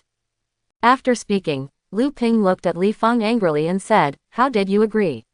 Li Feng understood that Lupin was referring to what he had promised not to let the Dementors approach and hurt Harry, but I really didn't take the money and don't do things. Feeling wronged, Li Feng looked at Harry speechlessly. The ghost knew that Harry reacted so much to the Dementor. But in the plot, Harry was unconscious once he saw the Dementor. Now Harry is not unconscious yet. The Dementor is strictly implementing his orders, right? But how did Li Feng explain this? Said Harry would have been in a coma, but now he is just frightened. I'm afraid that no matter how Li Feng explains it, Lu Ping will not believe it. He will only think that Li Feng is shirking responsibility.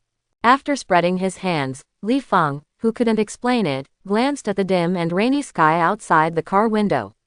Since it's all this time, Li Feng watched the woolen scenery and went straight back to the secret room to practice magic.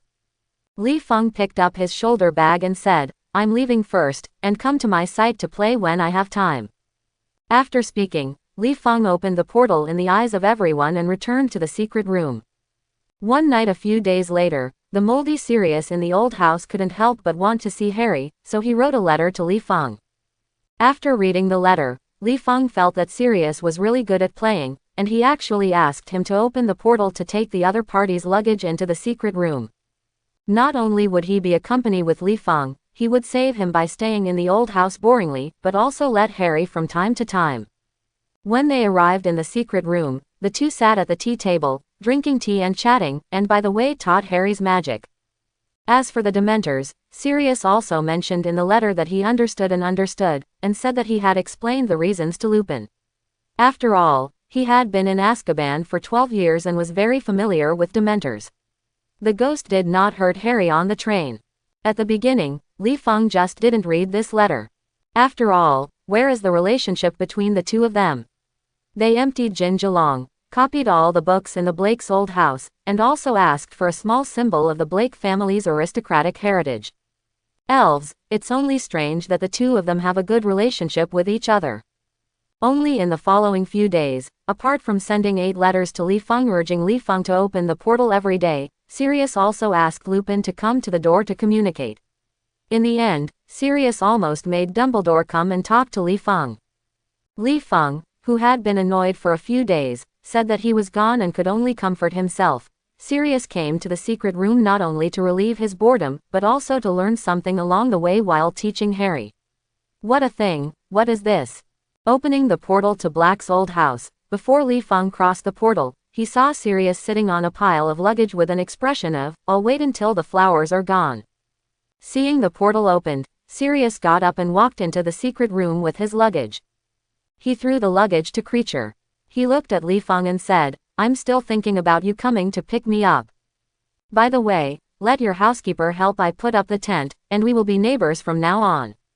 At the beginning, Li Feng was only annoyed by Sirius and couldn't make him his neighbor, but when Li Feng calmed down and thought about the whole thing, something was wrong. Sirius may have something to do with Harry's move to the secret room, but it is more likely to be monitoring Li Feng. I often see Harry when I think about it, so let Harry come to the secret room directly, and then Li Feng can help open the door. Why is it necessary to move? The more he thought about it, the more something went wrong. Li Feng passed through some cobweb horse trails and found that behind his neighbors with Sirius, he could vaguely see Dumbledore's shadow. Li Feng guessed that Dumbledore was not at ease with himself. This was not Li Feng's guessing out of thin air. There were more reasons behind it. The first is the problem of his own mana attributes that Dumbledore is likely to know, plus his own portal is not even the prohibition of Hogwarts, and finally there is a lot of magic that he has found from the Death Eater's home. I don't know what this group of Death Eaters thought. Anyway, most of the knowledge that Li Feng searched was related to black magic. As the principal of Hogwarts, can Dumbledore agree to a guy who is obviously biased towards black necromancer and wandering around the school after learning a lot of black magic? Obviously impossible. As for driving Li Feng out of Hogwarts, Dumbledore has learned the portal. He knows what kind of ability Li Feng has. It is estimated that Li Feng had just been driven out of the school this morning, and in the blink of an eye, Li Feng would quietly return to the school, hiding in a corner and continuing to enjoy this geomantic treasure with a high concentration of magic power. Compared to Li Feng hiding in the dark, it is better to let Li Feng be on the bright side. At least with Sirius's surveillance, Dumbledore can know for the first time if Li Feng is in trouble. Li Feng understood, but didn't say anything. The surveillance was just surveillance. He didn't do anything bad. He was talking about it. Li Feng really wanted to do something. Sirius could stop him. It's not that Li Feng is boasting, no one can stop him when he wants to go, nor can Dumbledore. On the first weekend of becoming Li Feng's neighbor, Sirius got up just after the sun rose for an unprecedented time, and borrowed Kreacher from Li Feng to take care of the slightly worn tent. After that, wearing a decent formal dress, I would stand beside Li Feng feeling bored for a while watching Li Feng practice boiling potions in front of the cauldron. At the beginning, Li Feng asked Sirius curiously, "What day is it today, wearing such a bag?" Sirius did not answer Li Feng's question, but just grinned. When Li Feng saw Sirius not answering, he was lazy to deal with each other, especially when he saw Sirius's face from time to time showing nervousness and then smirking. Li Feng only treated Sirius for convulsions or endocrine disorders. It was not until noon that Lupin brought Harry, Ron, and Hermione to the secret room to rush the door, and Li Feng understood what Sirius was doing in formal clothes. See Harry when he saw Harry, or if it was so grand, he had to set off a salute to greet Harry. Bar. Harry was a little nervous and hesitant when he entered the secret room. He didn't know how this unmasked godfather's attitude towards him would compare to his Muggle-identified uncle and aunt. You must know that he had never received the care of his uncle and aunt.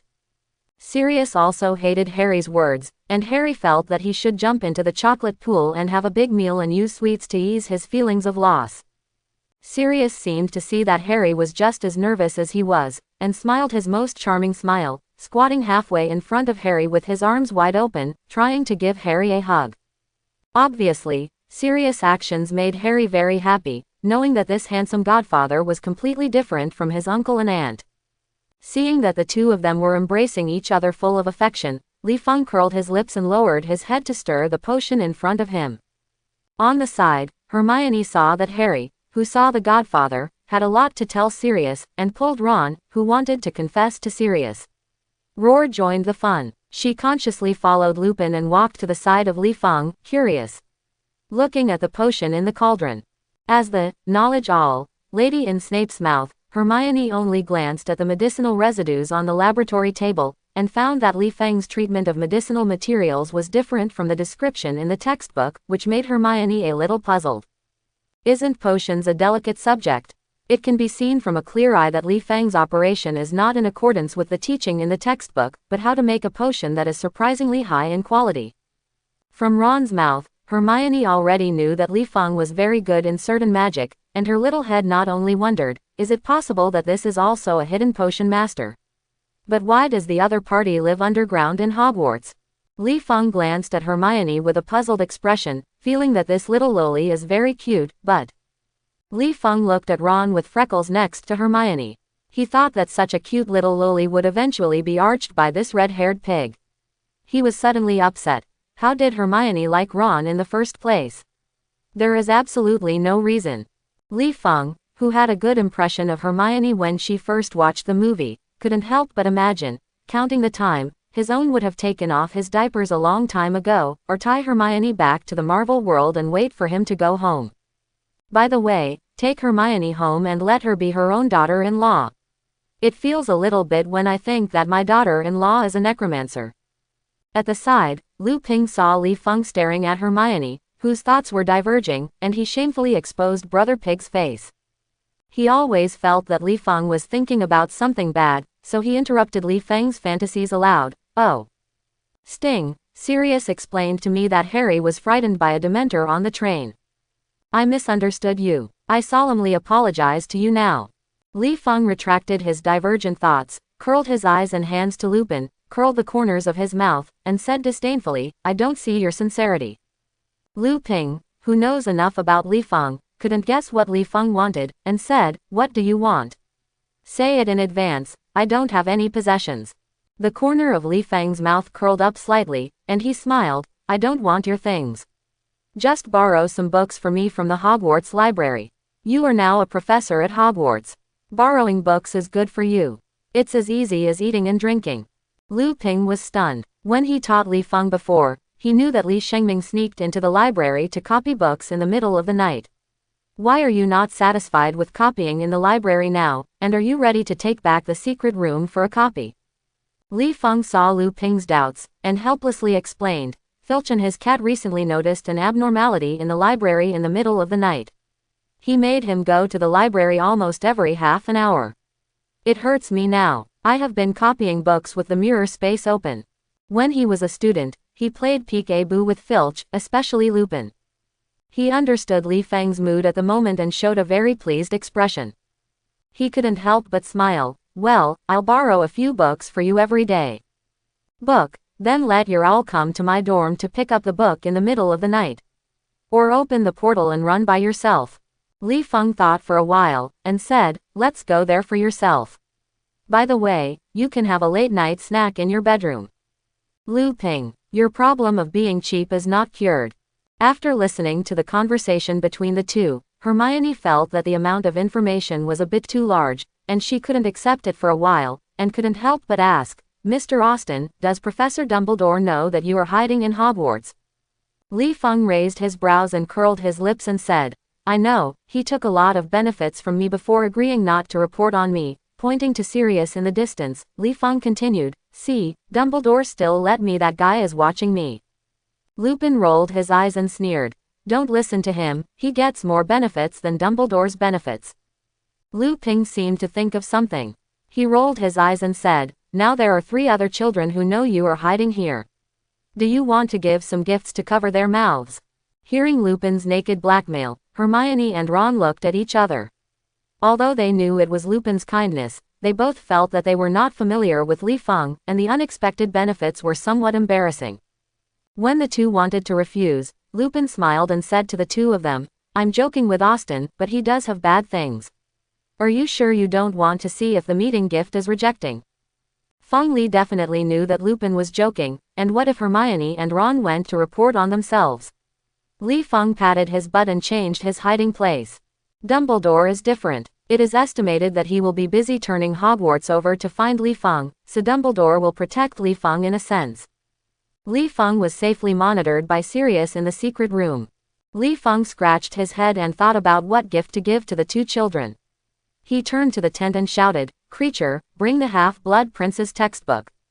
As soon as he finished speaking, Creature handed Li Feng a dilapidated textbook with both hands. Without saying a word of nonsense, he turned and returned to the tent. Lupin frowned and looked at Creature. He felt that Creature was a little different from before. Li Feng handed the textbook to Hermione and said with a smile, This is your hush money. This is a textbook about potions. There is also a powerful magic on it. Since you like books, I will give it to you. In fact, Hermione wanted to reject Li Feng's benefits at first, but when he heard that Li Feng gave herself a textbook, she was a little hesitation. Who made her a good kid who loves knowledge? Especially when she heard that this was a potion textbook, and there was a magic on it that even Li Feng said was good. Hermione immediately put the hesitation behind her, took the textbook and said, Thank you. Then, Li Feng looked at Ron with a look of expectation, touched his chin and said while thinking, I only know that you like necromancer chess and Quidditch. I really can't think of it for a while. Halfway through the conversation, Li Feng suddenly saw his owl. At the beginning, Li Feng bought the owl to convey news, but after Li Feng moved to the secret room, he discovered that his own owl either ate or slept. He hadn't sent a few letters at all. He always opened the portal and ran away in person. This thing was bought for nothing. After thinking about it, Li Feng pointed to the owl with the big-eared bat bloodline and said, Do you like that stuff? I gave it to you. Ron glanced at Hermione, who was already flipping through the textbook, and then at the owl in the distance. To be honest, Ron liked this owl, and it was his own owl, and said shyly, Thank you Mr. Austen, I like it very much. After Li Feng finished distributing the gifts, Lupin asked curiously, Creature seems to have changed a lot. Creature liked to talk to himself and abuse others at the time. Perhaps it was related to the birth environment or age, but the Horcrux locket that can only seduce people definitely has an inescapable responsibility. Whoever lets Creature is okay, just hang around. The locket wandered around, wondering how to ruin the locket. It's no wonder that Voldemort in the locket didn't drive Creature crazy. But after Li Feng followed, Creature not only couldn't touch the locket, but from time to time, Li Feng used healing techniques to heal his body and purify his slightly distorted mind. Even if Li Feng's spells were only half as effective as the orthodox white necromancer, they were also if you can't hold Li Feng, let's put a spell on him. Therefore, Li Feng has spent a lot of time on Creature. If Creature's age is not an irreversible problem, it is estimated that Creature has returned to normal now. How can he occasionally get nervous like this?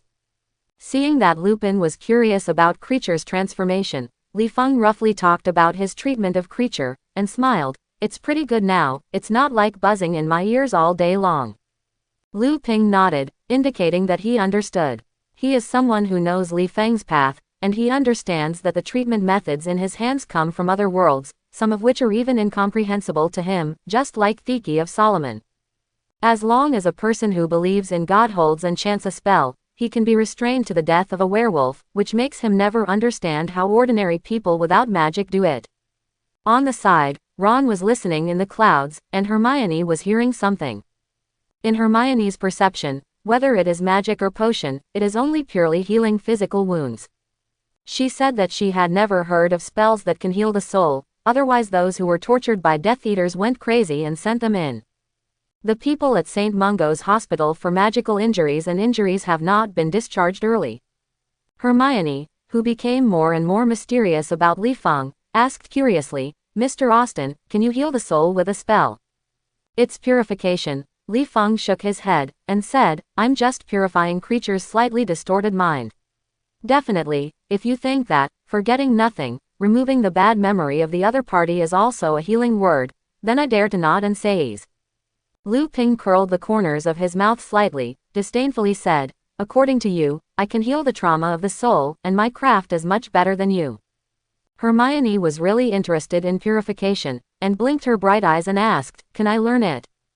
"Definitely." Li Feng doesn't care about it. The little girl can learn if she wants to learn it. It's just a purification technique, and it's not a big deal. With the natural goodwill bonus, Li Feng happily took out the magic book and handed it to Hermione. "You can transcribe the spells and take them back to understand for yourself, or you can come to the secret room to find me when in doubt. I will practice magic in the secret room at any time." Not only did Li Feng say that, he also did so when the Hogwarts students packed their bags and greeted the summer vacation happily, Li Feng, who was immersed in the magic ocean, realized that he had been in the dark room for more than a year. To say that during the year in the secret room, Li Feng has gained a lot of benefits, so let alone the improvement of his strength, Li Feng consciously can slap himself who has just come to this world anyway. And this white skin, Britain is a rainy country, and Li Feng is also a guy who likes to hide in secret rooms to practice magic. The days in the sun are one of the few, if it weren't for Creatures cooking with various magic herbs. Helping Li Feng nourish, Li Feng has the same pale complexion as a vampire. In addition to these, the biggest gain is the file-size magic book of the matchbox in the pocket. Now the spells in the magic book are not 3 or 2 kittens, but after Creature copied Hogwarts books day and night, Li Feng himself I don't know how much magic is in this seemingly small magic book. Now Li Feng dares to slap his chest and admits, "I have most of the Hogwarts library." As for the original plot, except for the Dementors floating around Hogwarts, the rest was already lost by Li Feng. Didn't Harry now change his tea time to Hagrid to chat with Sirius in the secret room? Where did he come from? What plot? As the students left, Sirius was also packing up. In fact, during the half a year that Sirius had been monitoring and teaching Li Feng for half a year, he was quite sure that Li Feng was only practicing magic. Packing up now is just leaving the secret room on the occasion of Hogwarts summer vacation. After all, in order to monitor Li Feng, Sirius spends less time in the sun than Li Feng. He feels that he is staying in the secret room if Li Feng does something wrong. I know, but he will definitely be crazy. Not long after Sirius left, Li Feng looked at Merlin Mohun reluctantly, and it was time for him to leave. Because Li Feng has already perceived that the quantum energy in his body is weakening, this thing is linked to the crossing door, and the ghost knows how the quantum energy is supplemented. If he didn't return to the Marvel world before the quantum energy dissipated, he would really have to stay in Harry's world. Even after returning to the Marvel world, he would still be able to use the gate. After all, the way he got the gate was inexplicable. For infinite gems, Li Feng had no choice but to give up on Hogwarts. After a long time, Li Feng took a deep breath and slowly spit out, and said to Creature, "Creature, leave the 2 suitcases with the largest space. After packing the remaining luggage, I will go to Azkaban and wait for me. I will come to pick you up and leave after I'm busy." Creature nodded blankly, cast a spell to put away the tent and other luggage, and lowered his head and said, "Yes, boss." After a while, Creature teleported all the way to Azkaban with large and small bags of luggage. As for Li Feng, with a gloomy face, he kept pondering the loopholes in his plan, and he was going to make a big deal before leaving this world.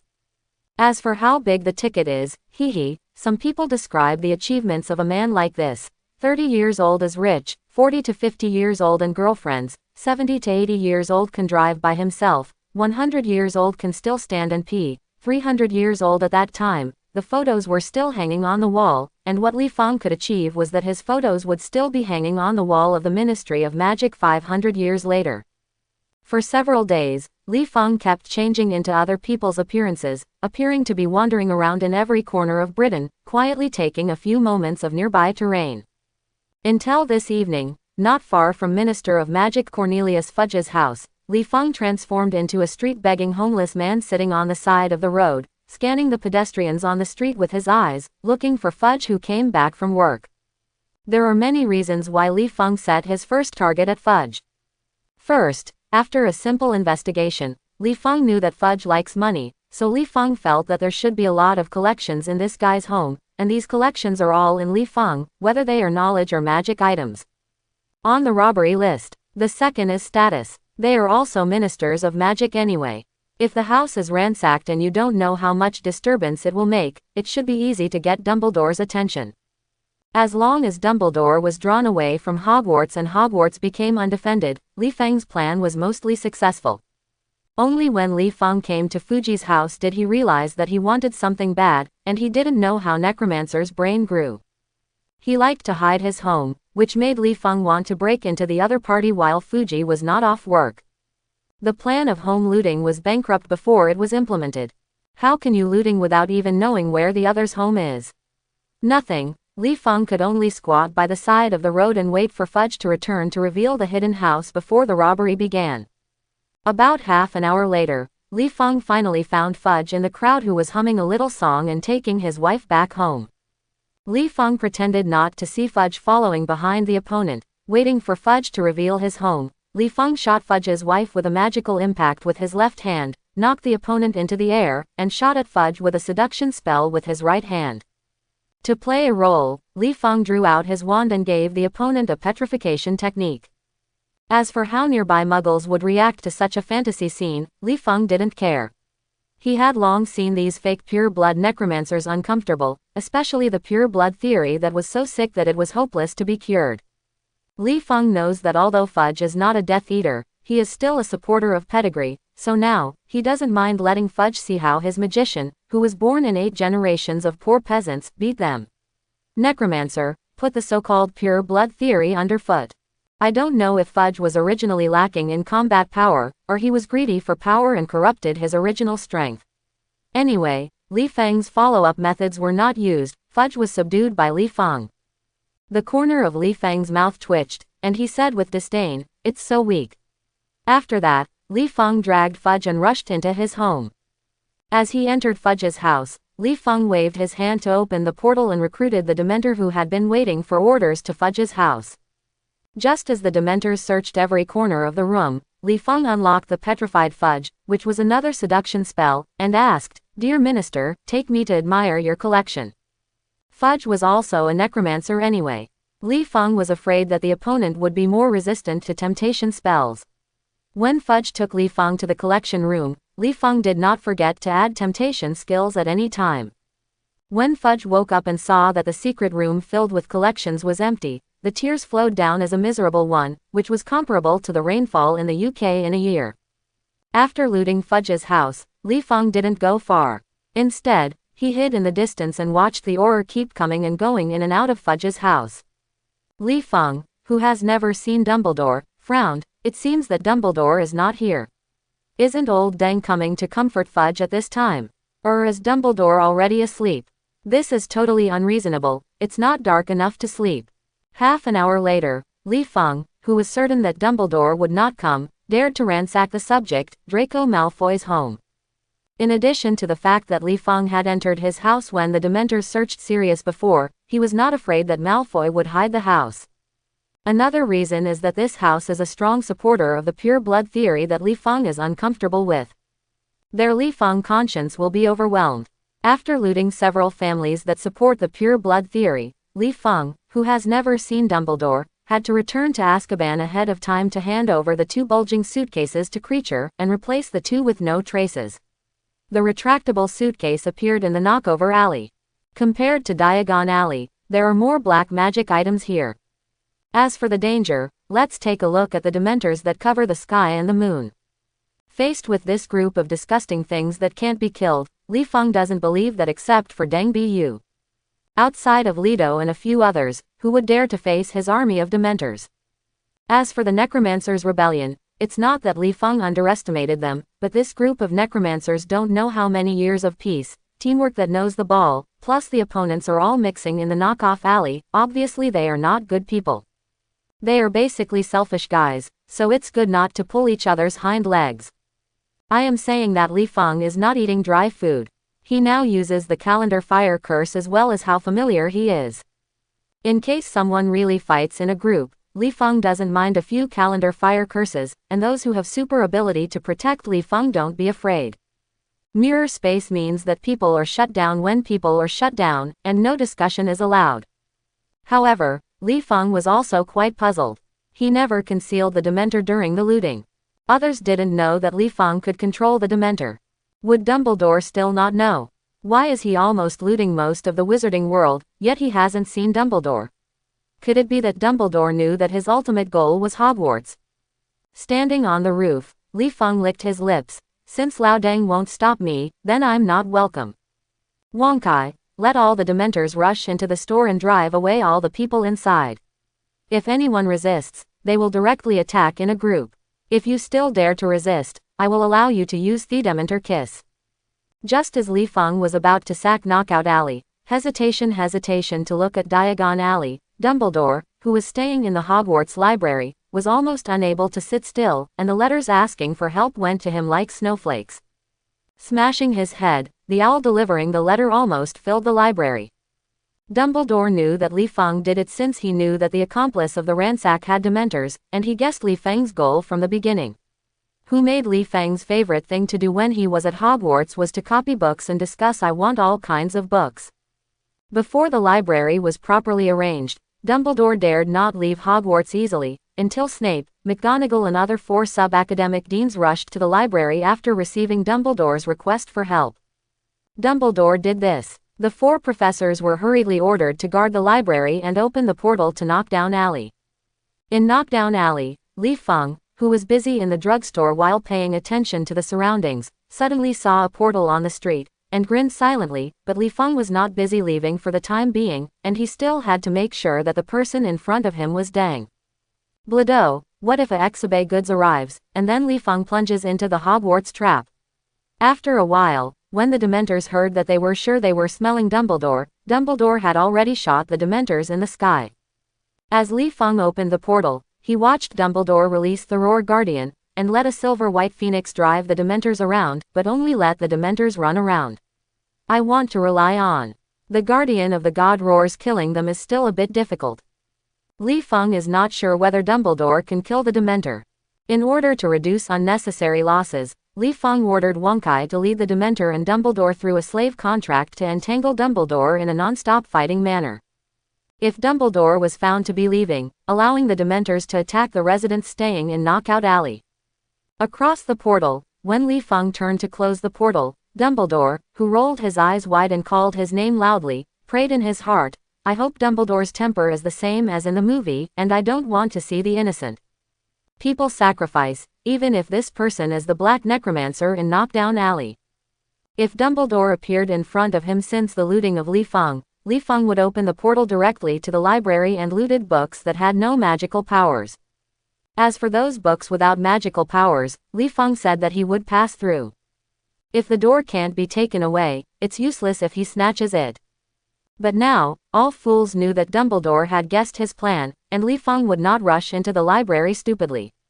Li Feng, who was hiding outside the school, opened the portal to the marble file size, and quietly observed the library. After seeing 4 professors guarding him, he opened the portal directly to Pomona Sprout's herbal greenhouse. This is also the result of Li Feng's deliberation. First of all, some magic materials are unique to Harry's world. Even if Li Feng has superb potion technology, it is not the same without materials after returning to the Marvel world. Secondly, if Li Feng wants to successfully get the books he wants, some small methods are still necessary. For example, 4 professors are let out of the library. In Sprout's medicine garden, besides organ traps, there is also communication magic. As for the role, I won't say much, it is nothing more than to allow Sprout to notice the changes in the pharmacy for the first time. What Li Feng wanted was to use the magic of communication to lead Sprout out of the library. As for the organ traps in the pharmacy, as long as these things are to prevent birds and beasts from ruining the pharmacy, plus this is a school, it is not suitable for powerful traps. What if it hurts naughty students? Therefore, Li Feng has enough strength to ignore the trap. Li Feng deliberately touched the magic of communication, and when he broke into the medicinal garden and happily harvested various medicinal seeds or seedlings, Sprout kept strictly in the library and immediately perceived that someone was making trouble in her greenhouse. He covered his mouth and said nervously and helplessly, "Merlin's socks, is there an animal breaking into my pharmacy at this time?" Snape taught Li Feng's potions and knew that Li Feng was actually interested in medicinal materials. When Sprout mentioned the greenhouse inexplicably, Snape suddenly realized something and nervously said, "No, Li Feng's goal is medicinal materials." McGonagall was stunned, stretched out his hand to open the portal to the sky above the pharmacy in order to check the specific situation in the pharmacy. Li Feng, who perceives the fluctuation of the portal, raised his head and glanced at the portal, and immediately lowered his head to speed up the harvesting action in his hands, hoping to harvest as many herbal seeds as possible before the professor rushed to the greenhouse. When the portal in the sky closed and appeared in front of the greenhouse again, Li Feng opened the portal without even thinking about it, dropped a scroll and then entered the portal with medicinal materials. Snape and Sprout didn't wait to point their magic wands at Li Feng, and they could only helplessly watch Li Feng close the portal. Sprout saw that the various medicinal materials he carefully cultivated were blown up by Li Feng, his face pale in anger, and his entire face was twitching. Snape was not busy comforting Sprout, but hurriedly picked up the scroll on the ground. Snape, who just opened the scroll and looked at it, was also pale, and hurriedly threw the scroll to Sprout, ran to his storeroom and said, "The scroll is Austin's compensation for you, and you stayed there. This prevents Austin from returning to the drug garden." On the scroll, apart from compensating Sprout, Li Feng also informed Snape of his next goal. Unfortunately, Li Feng chose Snape's collection. For the first time, Snape, who was running wild with his legs, was secretive about why Hogwarts banned phantom migration and invented the portal guy. The same as the road from the medicine garden to the storage room. On the one hand, Li Feng opened the portal directly to his storage room. On the other hand, Snape ran forward. Who is faster and who is slow? When Snape ran into his storage room, he could only watch Li Feng closing the portal and losing most of the rare medicinal materials and potions. Looking at the scroll that Li Feng deliberately left on the ground as compensation, Snape picked it up and opened it with a green face. After reading the content on the scroll, he realized that Li Feng used the magic ring of Merlin and some magic to make compensation, then Snape's eyes twitched. The rare medicinal materials and medicines left on the shelves. He knew that Li Feng did not want to take all of them, but deliberately left the medicine, just like Sprout's medicine garden. As long as Sprout dared to leave the medicine garden, Li Feng would immediately return to the medicine garden and harvest all the medicines. By the same token, if Snape ignored these medicinal materials and potions and went straight back to the library, then Li Feng would open the portal again and put all these things in his bag. Definitely, Li Feng also knew that Snape could return to the library to protect the books as long as he hid the medicinal materials and potions, but it takes time to pack the potions, and it takes time to pack the rare medicinal materials. What if the medicinal materials are injured and the efficacy of the medicine is greatly reduced? And what Li Feng wanted was such a little time. As long as Dumbledore was led out of the campus, and the professors were led away separately, Li Feng, who wandered freely by the portal, did not believe that he could not get the magic books. The only trouble is McGonagall. After all, the other party will also open the portal. Definitely, Li Feng's portal proficiency far exceeds McGonagall, and he is not afraid that the other party can catch up with him. As long as McGonagall leaves the library, he has a way to let him. McGonagall can only run back to the library on both legs. According to the plan, after Li Feng opened the portal and dropped a scroll as compensation, he frantically searched the private collection of the dean and curse teacher of Ravenclaw College, and stayed at the book by Mr. Filius Flitwick. Flitwick in the room has perception that the various spells he has researched are being searched by Li Feng. Flitwick hesitation. When he wants to come to McGonagall, he will also teleport spells, plus the originally strong strength. How can he stop Li Feng for a moment? As long as he has this moment to buffer, McGonagall opens the portal to pick them up. Back to the library, Li Feng couldn't looting the library. McGonagall seemed to see Flitwick's thoughts, and immediately opened the portal to send Flitwick to his private collection room. Li Feng didn't wait for McGonagall's portal to open, and immediately opened to McGonagall's collection room. McGonagall, who perceives Li Feng in her collection room, is speechless and helpless. She has no choice but to open the portal and return to her collection room. Just in case, McGonagall did not close the portal, but took the books. The room and the collection room are connected together. Although Li Feng, who fled outside the school, didn't grab anything from Magna, he didn't take it to heart. Instead, he opened the file-size portal to the library and secretly observed everything in the library. Seeing that McGonagall was staying in the collection room, just maintaining the portal, Li Feng quietly opened the portal and got into the blind spot of the library, and immediately opened his portal to McGonagall's portal, making the two portals tight, close to each other. If McGonagall stepped through the portal at this time, she would find that she actually passed through two portals, and the place she was teleporting to was naturally not in the library but outside the campus. When McGonagall understood what was going on, and slowly reopened the portal, Li Feng followed suit and placed his portal next to McGonagall's portal again. Helpless McGonagall could only hide her private collection in a hurry. When she returned to the library, Li Feng had already snatched most of the magical books.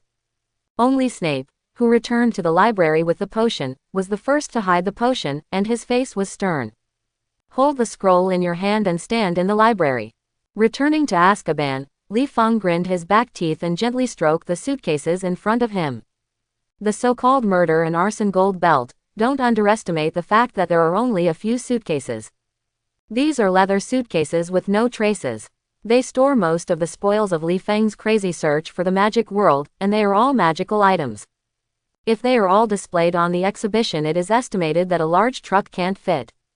With the help of these materials, I believe that as long as Li Feng is willing to work hard to transform it into strength, he will be able to stand firm in the Marvel world. Even if there is no army of Dementors, he is not an unknown person who acts on the faces of others.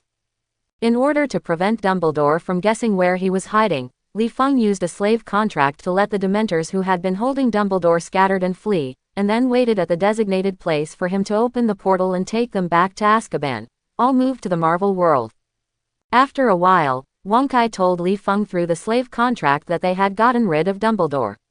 Immediately, Li Feng opened the portal to let the Dementor get into a seamlessly retractable suitcase, and walked to the opening of the crossing door with the suitcase. The place. Back in the Marvel world, Li Feng ordered Kreacher, who was curious about the new world, to drag the RV out of the cave, while he sat cross-legged on the sand, perceiving the changes in quantum energy in his body. If the quantum energy continues to dissipate, Li Feng said that he will never be able to open the crossing door anymore. Once he loses the way to quickly become stronger, it will make him very distressed. After a while, Li Feng was delighted to see that the quantum energy not only did not dissipate, but was slowly recovering. Although Li Feng was puzzled by the quantum energy that would dissipate and recover for a while, he at least knew that the through gate could be used in the future. It's also a happy event. Li Feng let out a long sigh of relief. When he was about to quit meditation, he seemed to hear someone cling help in his ear. Li Feng, who opened his eyes, looked around and asked suspiciously, "Kreacher, you heard someone, do you ask for help?" Kreacher shook his head blankly, and said, "Boss, did you misunderstand it? It's actually the wind." Li Feng rubbed his eyebrows and shrugged his shoulders and said, "It may be that he was so busy at Hogwarts before that he mistakenly used the sound of the wind as a call for help." Suspecting that he had heard him wrong, Li Feng put the cry for help behind his head, drew his magic wand and dragged the RV out of the cave. Sitting in the driving position, Li Feng, who couldn't start the RV after turning his cart key for half, was puzzled. He felt the back of his head for a long time before he realized that the car had eaten sand in the cave for a year and a half, and there was little left. Gasoline has long been evaporated clean, where's the power to start? Nothing. Li Feng could only order Kreacher to set up a tent in the cave as a temporary camp, and by the way change the RV magic. The magic conversion of a caravan is a big project, which cannot be completed in a short while, and Li Feng still lacks some necessary common materials. Although Li Feng brought back a lot of magic materials from Harry's world, not all of the materials in the flying RV are magic materials. It's better to improve family life if you have this money. Just buying these common materials made Li Feng a little embarrassed. Even though he has been in the Marvel world for so many years, there are only a few cities he knows well. The first is Chinatown in New York. Although he hasn't been there for many years, Li Feng said that he is still familiar with it. The problem is that New York is a metropolis and there are many cameras. It is estimated that Li Feng only needs to show up on the street. S.H.I.E.L.D. comes in minutes. Although Li Feng now has both the strength and the army of Dementors, he is not afraid of S.H.I.E.L.D. at all, but he can still disappear, especially Fury. Talking to that salted egg is too awkward and pits everywhere. Li Feng said that he can't afford to hurt his brain cells. The second is Kathmandu, where Taj Kama is located. If Li Feng's strength has not improved much before, he may choose to purchase materials in Kathmandu, but as his strength increases, as long as he is a magician with a bit of cultivation, he can discover his mana attributes, and Letta the Dark Magician goes to the White Magician's Den to buy materials. Li Feng hasn't been so courageous yet. When Li Feng is besieged by a group of magicians, will he resist or get caught? In the unlikely event that Li Feng's incident hits Ancient One, do you think Ancient One destroyed Li Feng or killed Li Feng in order to soothe people? The last city is Portland, where Li Feng has lived for a while, and is known as the City of Roses. The only trouble is that Li Feng is not sure whether S.H.I.E.L.D. is still paying attention to it. In the end, Li Feng chose to change the appearance of others and went to Portland to purchase materials. Just as Li Feng was about to open the door to Portland, Creature had already set up the tent and walked out of the cave to Li Feng. He looked up and asked, "Boss, Creature is going to cook for you, but I don't know the boss. What ingredients are there? Or where is the vegetable market? Creature is going to buy it now." Food market. Li Feng turned his head and glanced at the desolate desert around him. Does this place seem to have a vegetable market? Li Feng touched his pocket. When I went to Portland to buy materials, my pocket was almost cleaner than my face. Scratching his head, Li Feng turned and walked into the tent, preparing to send a letter to Ancient One asking her to discuss something, and by the way make a small business with the boss of Ancient One. Just picking up the pen and parchment, Li Feng patted his forehead. "Ma Dan, I have been in Harry's world for a long time, and I have a phone in the world. I write a letter from Mao, saying that Ancient One has a mobile phone. NS. Also, what's the phone number of Taj Kama?" After thinking for a long time, Li Feng finally wrote a letter, who made him forget Taj's phone number. After finishing writing the letter, Li Feng had just opened a miniature portal and was about to drop the letter directly into Ancient One's lounge. On the other side of the portal, the voice of Ancient One rang. "Li Feng." "Master Ancient One. Well, you are at home." Although sending mail through the portal saves time and postage, it was discovered by Ancient One before. "I quietly mailed, I left quietly," which made Li Feng somewhat embarrassed. Ancient One didn't care if Li Feng was embarrassed or not. I guess that Li Feng didn't dare to come to Kamataj to see him in person. It was probably because of her strength. She was afraid that her disciples and grandchildren would recognize him as a dark magician, and he would be taught a lesson. Ancient One opened the portal directly and walked into Li Feng's tent to see Creature, who was obviously a magic creature, but Ancient One knew that when Li Feng could carry magic creatures through, he expected such a day, so he just glanced at it. He stretched out his hand to signal Li Feng not to speak, but perceptively perceives the energy of the surrounding space with interest. Compared with the weird-looking magical creatures, Ancient One is obviously more interested in space spells. Li Feng was stunned, cast his eyes to Creature, and motioned to Creature to make tea and take Ancient One to visit his temporary residence. After a while, Ancient One walked out of the tent and curiously walked around the small tent, but there was a tent of more than 100 square meters inside, and said, "Very interesting props. I suddenly have a new understanding of the fighting methods in the mirrored space. For example, when I play against the enemy, I release an infinite space, and he can't run in front of me if I'm exhausted. Haha. Compared with the tactics of exhausting opponents, you should always find the idiot who dares to fight against you." Li Feng Shanshan smiled, and at the same time took off the time converter on his neck and handed it to Ancient One, and said, "Master, take a look at this first." While talking, Li Feng took out the magic book from his pocket again, turned to the page of the record time converter, and signaled Ancient One to look through it. Ancient One, who has a deep knowledge of time spells, gradually reduced his expression. While touching the time converter in his hand, he frowned and looked at the magic book. For a long time, Ancient One, who couldn't see a smile on his face, said solemnly, Li Feng, regarding the practice of time spells, I warned you before, don't play with time, it will cause time branches. Ancient One raised the time converter and continued, this little thing will bring you back to the past, but it also means that in a certain period of time in the past, too you have appeared in this world, and time will definitely branch out. We'll be trapped in the infinite loop of the time branch, and will never be able to turn over. Li Feng nodded, saying that he knew it, but Li Feng shrugged and smiled. What if this world has been without me for a certain period of time in the past? Ancient One froze for a moment, and then realized that Li Feng could travel to other worlds. Once Li Feng opened the door to travel, where did Li Feng come from in the Marvel world? Not to mention that big sister Ancient One can't find Li Feng. It is estimated that the sister Time in the local world is also wondering. You explained that it is a small fish in its arms. How can it be gone? Then after a while, she popped out inexplicably. Sister Time said that she couldn't figure it out. With a little uncertainty, Ancient One guessed, do you want to rely on this little thing to return to the local world when you left the local world when you returned from Otherworld? Li Feng nodded. This is also what Li Feng has been looking for in order not to let himself miss certain plots. Just like this time, it took Li Feng 1.5 years to travel to Harry's world, but it took another 1.5 years for the Marvel world. If there is a way to return from Harry's world to Marvel's world, he will return directly to the day after he went to Harry's world. Sister Time thought Li Feng was just leaving the Marvel world for one day. Li Feng said with certainty that he would not miss the opportunity to collect infinite gems. After listening to Li Feng's explanation, Ancient One expressed his understanding, especially Li Feng, in order to prevent time from branching out, carefully set the time to return to the Marvel world on the second day after crossing, which made Ancient One a lot of relief. Knowing Li Feng's attitude towards time and what he wants, and knowing the consequences, Ancient One, who was originally interested in the time converter, didn't say much. He lowered his head and joked while recording the time converter's data, and said, but this is the case.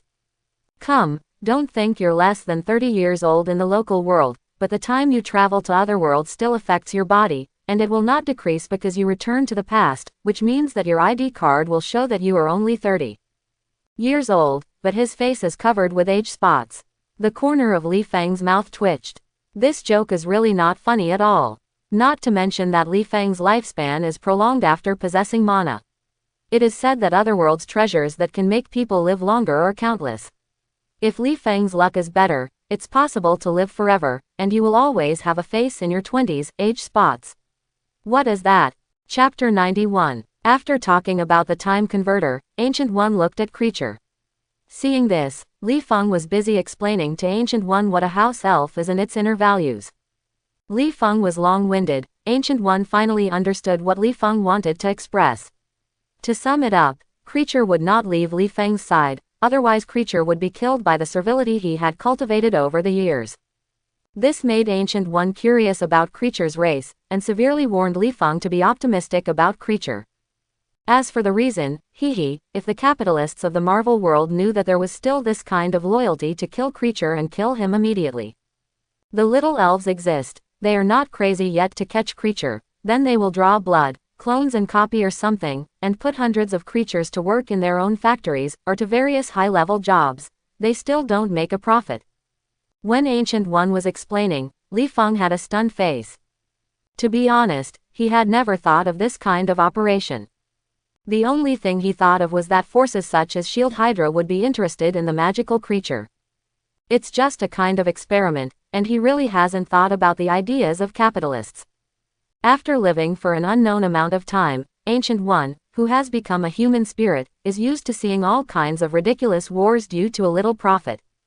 He knows that humans like to be dead, and said quietly, Hydra knows that Creature's existence will certainly cause you trouble, but they use Creature more to enhance their own strength, and they believe in the warriors they have cultivated since childhood, rather than the so-called elf warriors.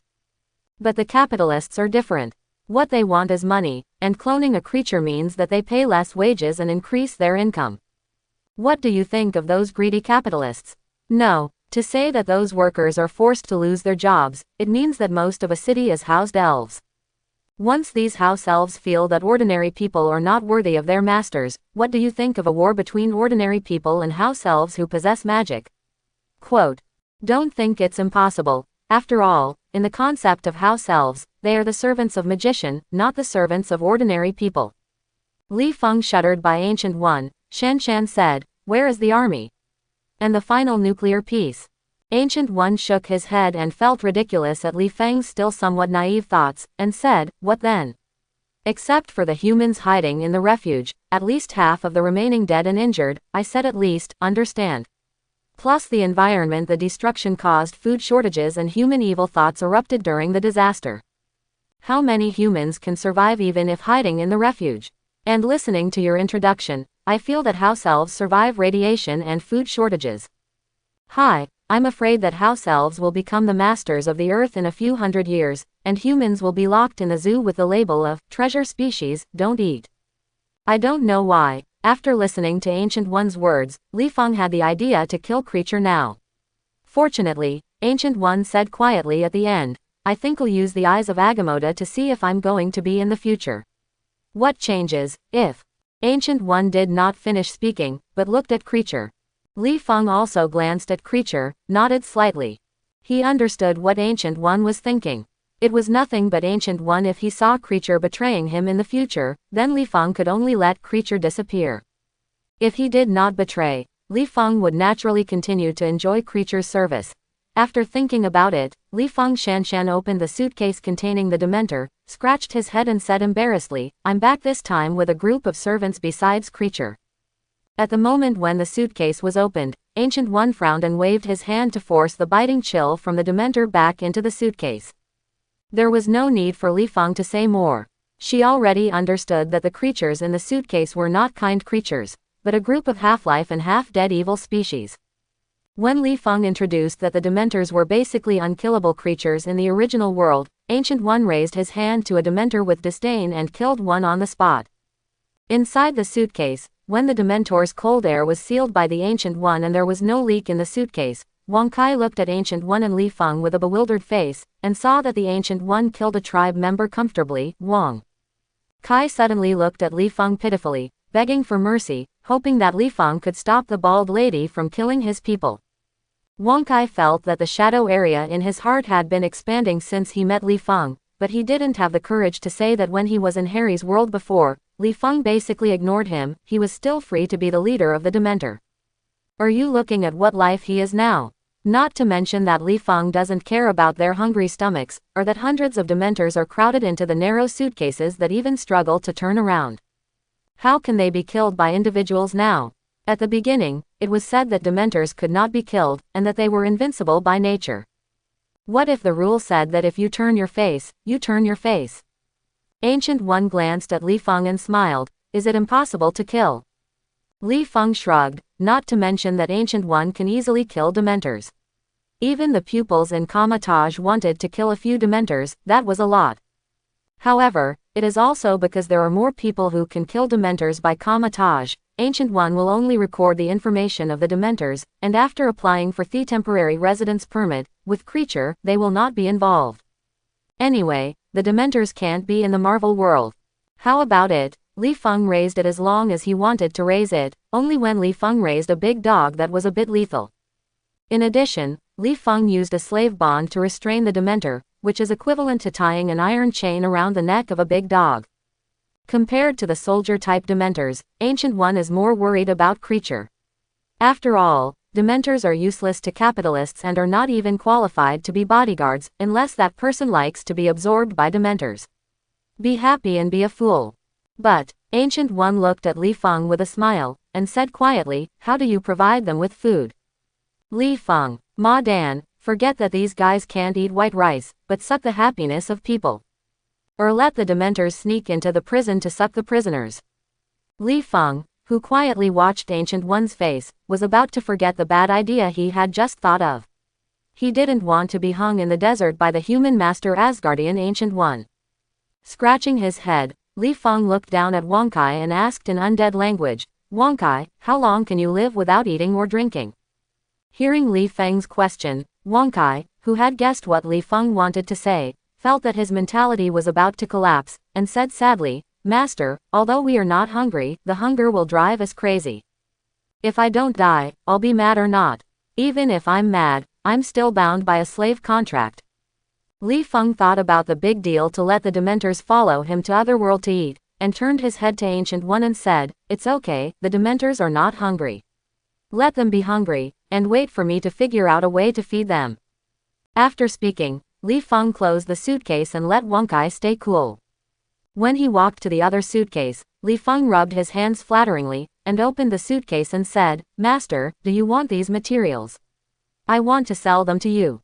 Ancient One looked down at the seamless retractable leather suitcase, and saw that various props and materials were placed messily in the suitcase, some of which were still inexplicable items, such as a teapot with an open mouth, chasing a flower. The magical flowers floating around are in a posture that they will not give up without taking a bite. How to drop it? Are you going to eat this flower from the spout and make yourself a pot of scented tea? Very interesting gadgets. Ancient One took out a small object from the suitcase, looked at Li Feng and said, "Are you short of money?" Li Feng scratched his head, looked at the RV that was dismantled by Creature in the distance, and said, "Shanshan, knack, very lack." Ancient One followed Li Feng's gaze to the RV, nodded and said, "You want to remodel the RV but lack funds." Yes, Li Feng didn't conceal anything about this. After all, he didn't say that Ancient One would know about it in the future, and what he asked for help from Ancient One was not just about selling materials. Concealing this and concealing that would be easy to lose. Trust of Ancient One. To be a human being, we must have integrity. Only when we have a foundation of integrity, it is easy to talk about some things. Just like now, after Ancient One agreed to spend money to purchase materials, Li Feng handed the wand to Ancient One and asked, "Master, can you imitate this stuff?" Although Li Feng didn't elaborate, Ancient One still heard that Li Feng wanted to learn how to make magic wands. In fact, Li Feng has no choice. He is destined to return to the Marvel world. What if the wand breaks or breaks while in the Marvel world? This thing is not sold in the Marvel world, plus he can't go back to Harry's world to buy it. At least now he doesn't have the ability. The only way he can think of is to learn how to make a wand or buy a bunch of spares. But when Li Feng asked Ollivander to teach him how to eat, Ollivander said that unless he is the inheritor of the mantle, he will not pass on the craft to outsiders. If Li Feng has to learn the craft of making magic wands, it is not impossible. As long as you sign the unbreakable contract, inherit his shop, and never break the rules of choosing the owner of the wand. Li Feng patted his butt and left, saying that he would not learn. The contract was signed only when he was ill. Li Feng didn't want to stay in Harry's world, nor did he want to be a wand crafter for a lifetime. He just wanted to improve his strength. As for buying a bunch of magic wands from Ollivander, Ollivander will sell it to Li Feng, but who is Ollivander?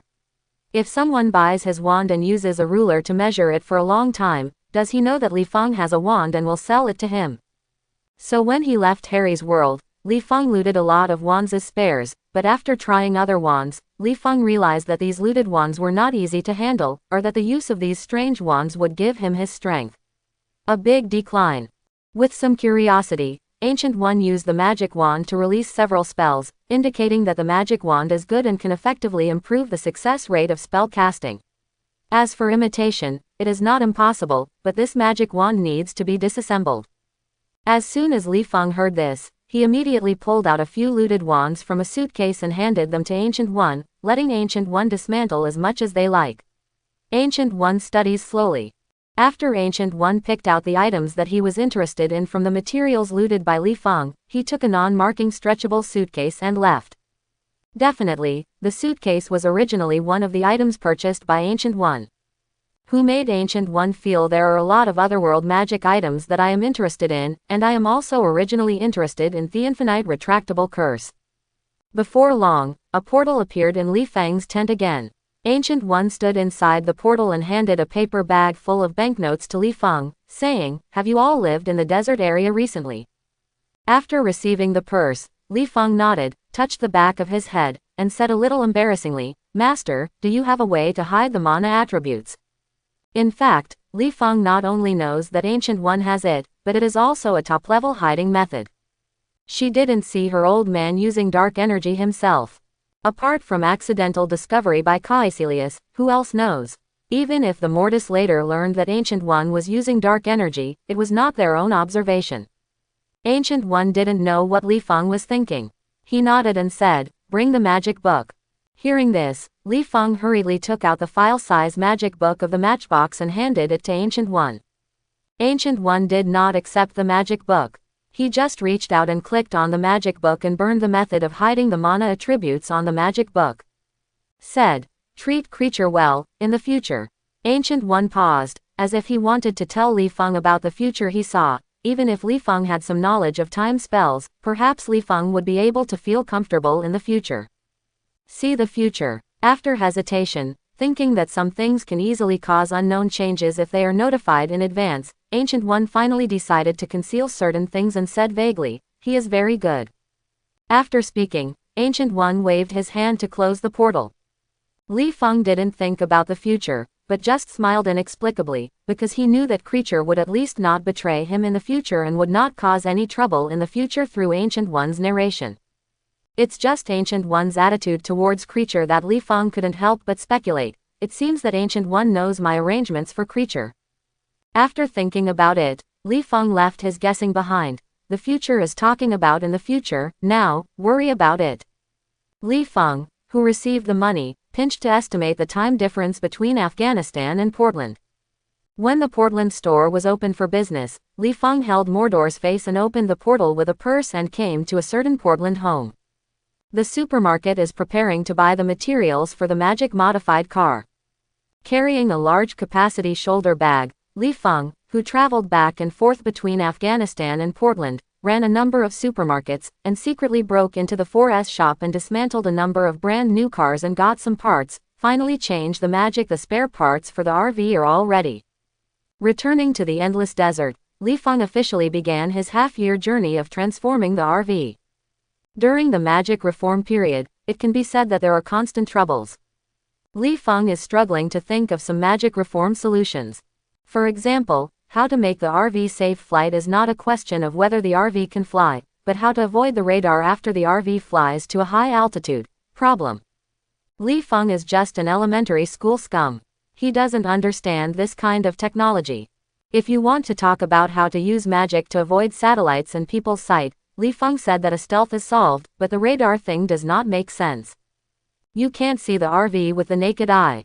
It means that the RV does not exist, and the RV can be found by the radar of radio positioning. Li Feng knew that after coating the exterior of the RV with a material that could absorb the band, the radar would not be able to detect it. However, Li Feng didn't know the specific name of this material, where it was sold, and how much it cost per barrel. Nothing. In the end, Li Feng could only portray the Muggle deportation curse on the RV. He comforted himself when Lei Fa discovered it. What if the military sent a plane to look for the RV, the flightman would only subconsciously avoid it. The RV will only report a not seen to the headquarters. At the same time, in order to prevent the military from bombing the RV with missiles, Li Feng used all kinds of protective methods in his mind, and he painted them on the RV, turning the RV into a mobile fortress. It is no exaggeration to say that while driving a RV with 7 to 8 defensive magics on its tires, Li Feng dared not go except at the scene of the nuclear explosion. He dared to drive the RV in the center of the roaring battlefield while drinking tea and cakes. Watch the battle between the two armies through the car window. After talking about the defense of the RV, I'm talking about Li Feng's proud work, which depicts a seamlessly retractable carriage and a 4-door storage cabinet with a large internal space. The space of the carriage is modified to imitate a small private jet, less than 5 meters wide and about 15 meters long. With Li Feng's current materials and knowledge, it is not impossible to expand the cabin space to the extent that the aircraft carrier is parked, but it is not necessary, and it is too much trouble. For example, what if Li Feng is whistling and driving the car one day, suddenly his stomach becomes irritated and wants to be a big one? Run toward the toilet at home for half an hour, or open the portal to the toilet. Or use the phantom to move to the tub. This is an exaggeration. And Li Feng didn't want to settle down in the Marvel world. He still wanted to go home to hold his wife and children, so the question of finding a girlfriend in the future or whether it hurts money or not to fall in love has never appeared in his mind. So he and Creature are the only two living in the RV. Why do you need such a large space? Now this little space is enough.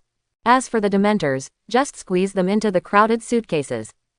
Li Feng didn't even want to let them out to do harm to the Marvel world, they would be destroyed by the Ancient One group. As for the 4-door locker, one of the doors was handed over to Creature's medicinal garden, which is more than 2 football fields in size. It can be said that most of the extraordinary medicinal materials in Harry's world can be found in this medicine garden. They can all be found. Once the medicinal materials are mature, Li Feng has enough medicinal materials to brush potions proficiency. At the beginning, the next door to the medicine garden was just an ordinary vegetable garden and a utility room. In addition to some sundries, only some tomatoes and green vegetables that Li Feng loves were planted.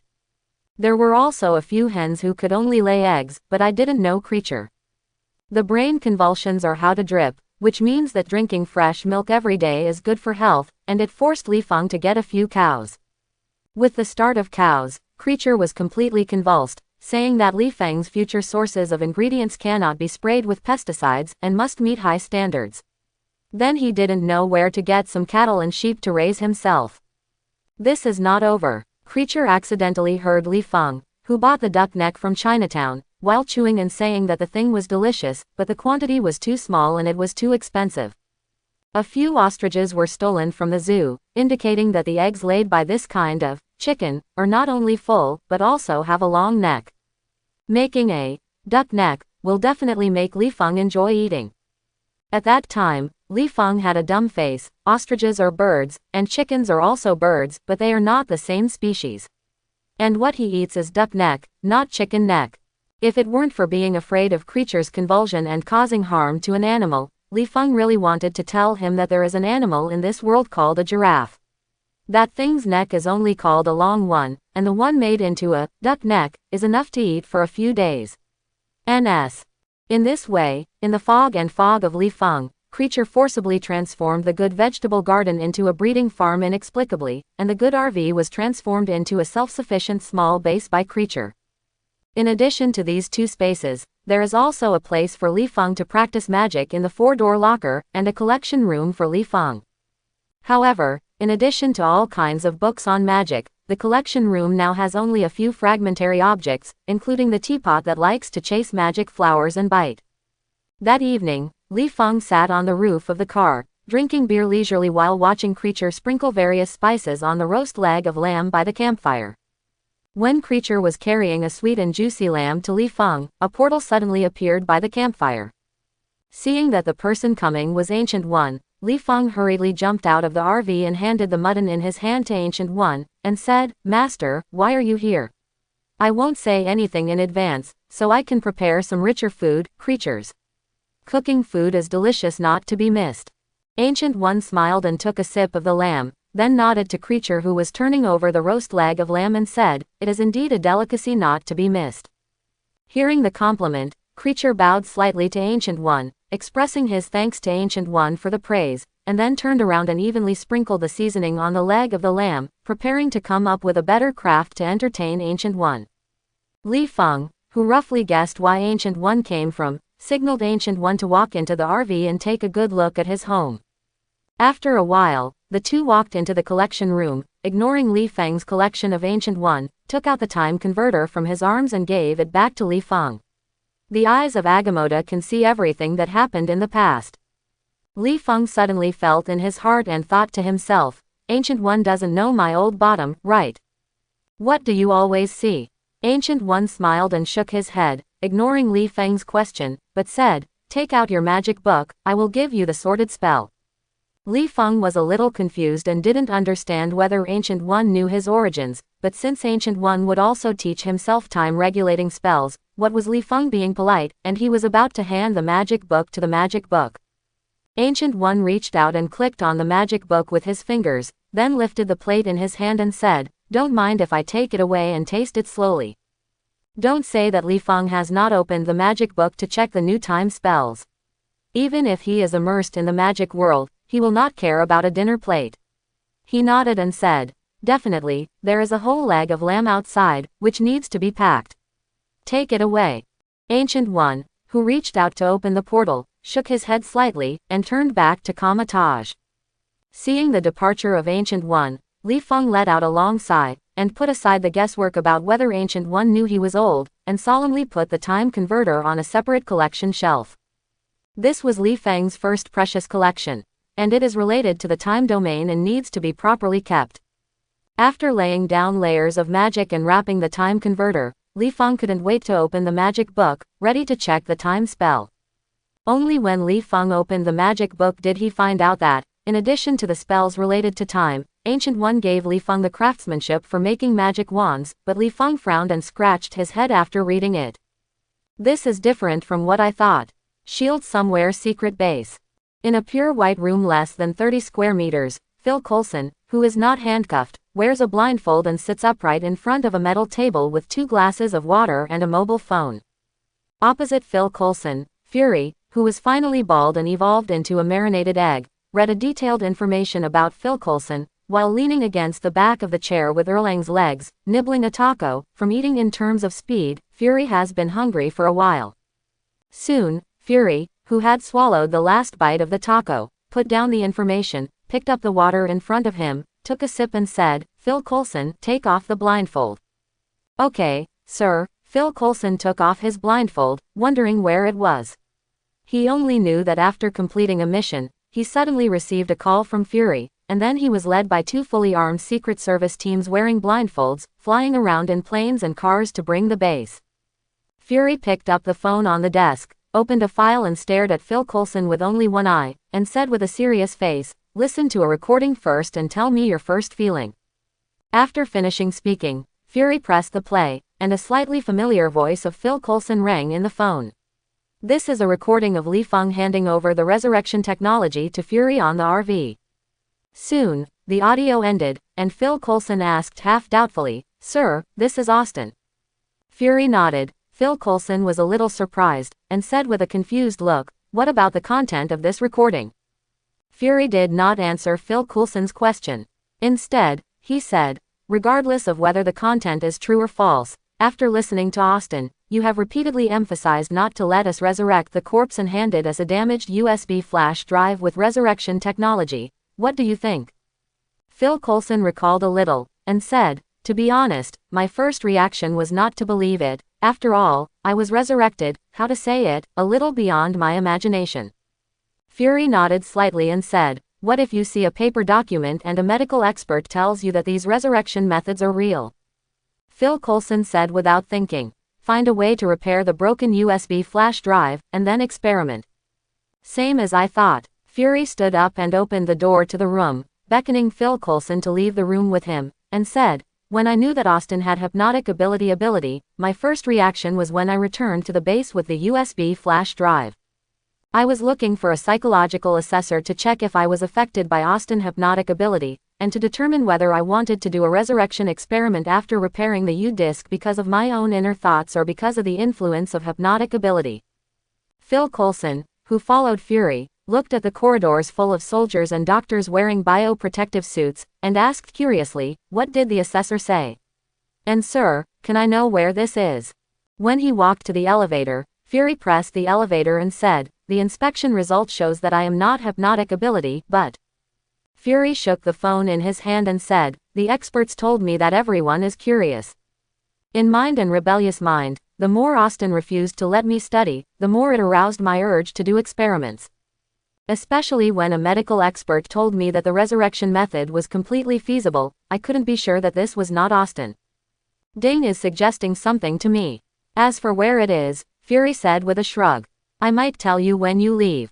As soon as the voice fell, the elevator door opened and Fury walked straight into the elevator, leading Phil Coulson all the way to the ground. The elevator was fast and slow. After a minute or so, the elevator finally opened slowly. This makes Phil Coulson unable to judge how deep he is underground. Out of the elevator, Phil Coulson was taken by Fury to an operating room. At Fury's signal, Phil Coulson observed the operating room like a slaughterhouse through the glass.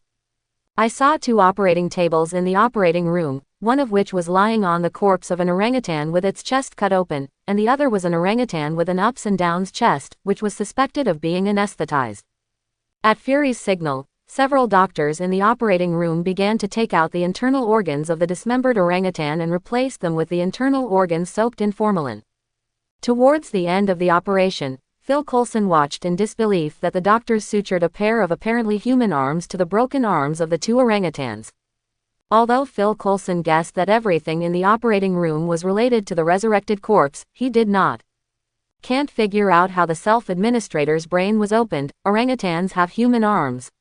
Phil Coulson said he didn't understand what this operation was. For a long time, Phil Coulson watched the orangutans with human arms being carried into the resurrection instrument, until the anesthetized orangutan lay motionless in the instrument, and the orangutan that was mutilated and resurrected was blank, and used the pair of apes. When the human hand was flexibly scratching his armpit, Phil Coulson seemed to understand something, and asked in a semi-sure and semi-guessing tone, "Sir, is this an experiment of broken limb reborn?" Fury pointed to the motionless orangutan, shook his head and said, "This experiment is not a severed limb grafting. Have you seen the orangutan that was only anesthetized before but died?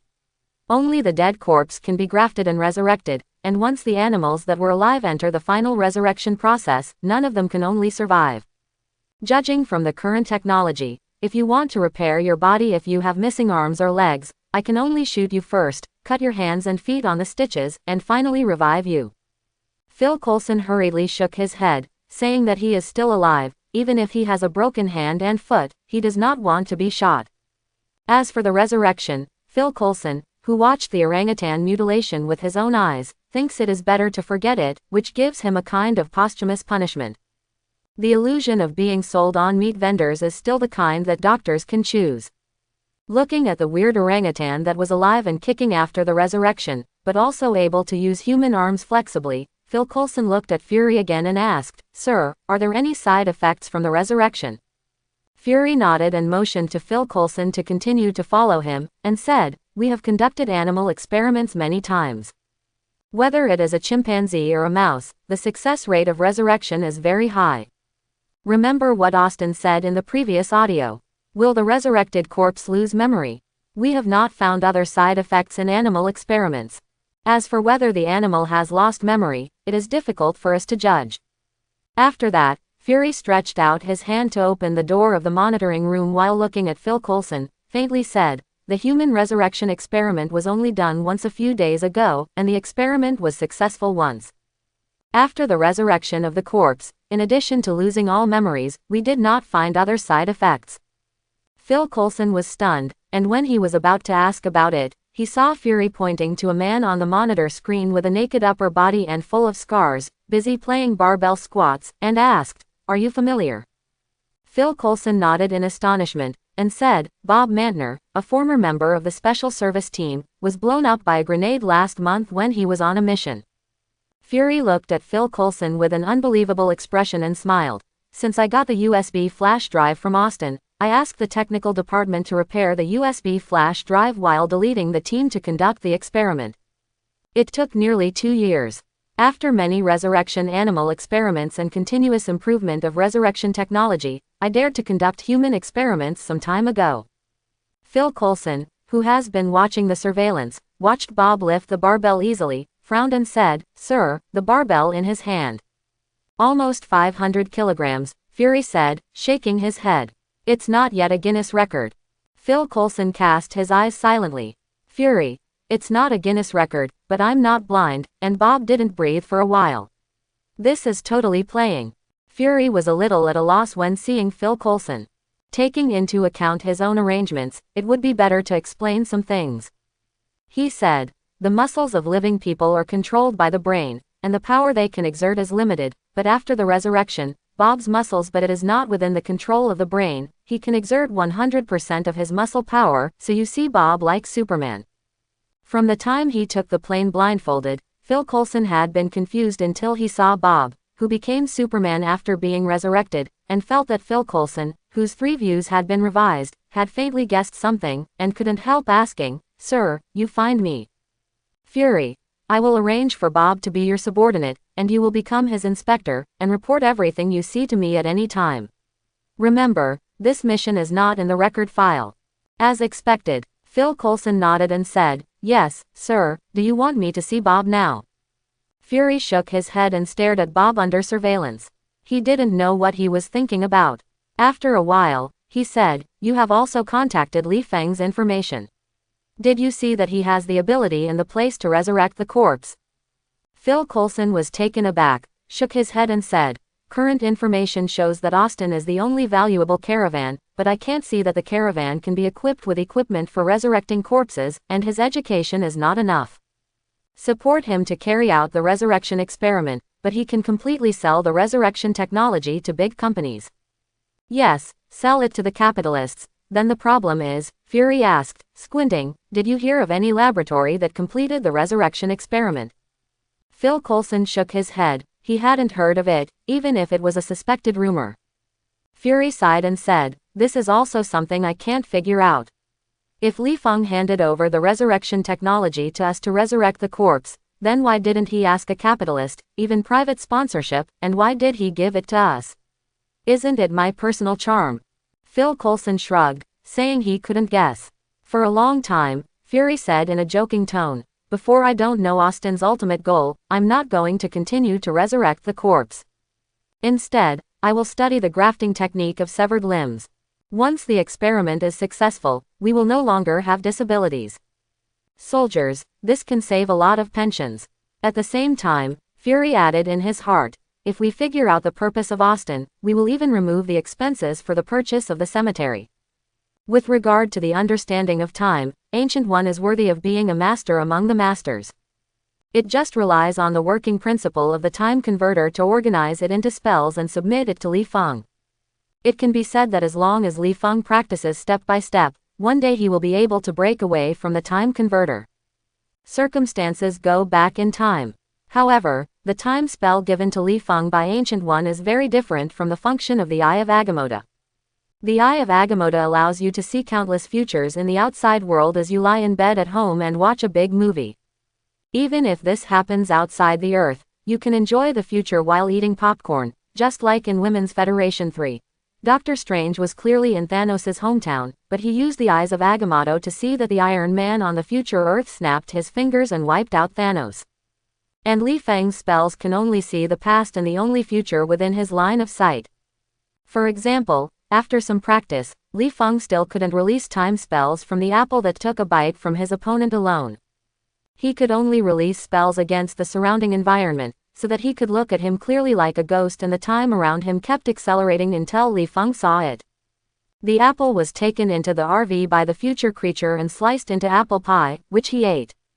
Among them, the part of creature making apple pie in the RV was made up by Li Feng's brain, because he only saw the future within his line of sight, and the scene of creature making apple pie took place in the RV, causing the compartment to isolate Li Feng. His sight made him unable to see whether creature was peeling the apple peel with his hands or the apple peel with a knife. Unless Li Feng ran into the RV, he would never see how apples were made into apple pie. As for seeing the past, it also made Li Feng speechless. Taking apples as an example, what Li Feng saw was not that the bitten apple was inexplicably restored to its original shape, but rather he took a bite when he watched the apple died. As for apples more past, I'm sorry, apple's past is beyond Li Feng's sight, and he can't see it at all. Unless Li Fengxian's painful pain has to see more of apple's past, he can only cast a spell while walking behind apple, watching apple return from his hand to the supermarket, return to the dealer, and finally stand in the orchard, watching the apple return to the apple tree. This made Li Feng a little bit painful. He could only see that the only future within his line of sight was useful. It was not that he didn't know the development of the plot. If it wasn't for time, Li Feng wouldn't bother to practice this tasteless time spell.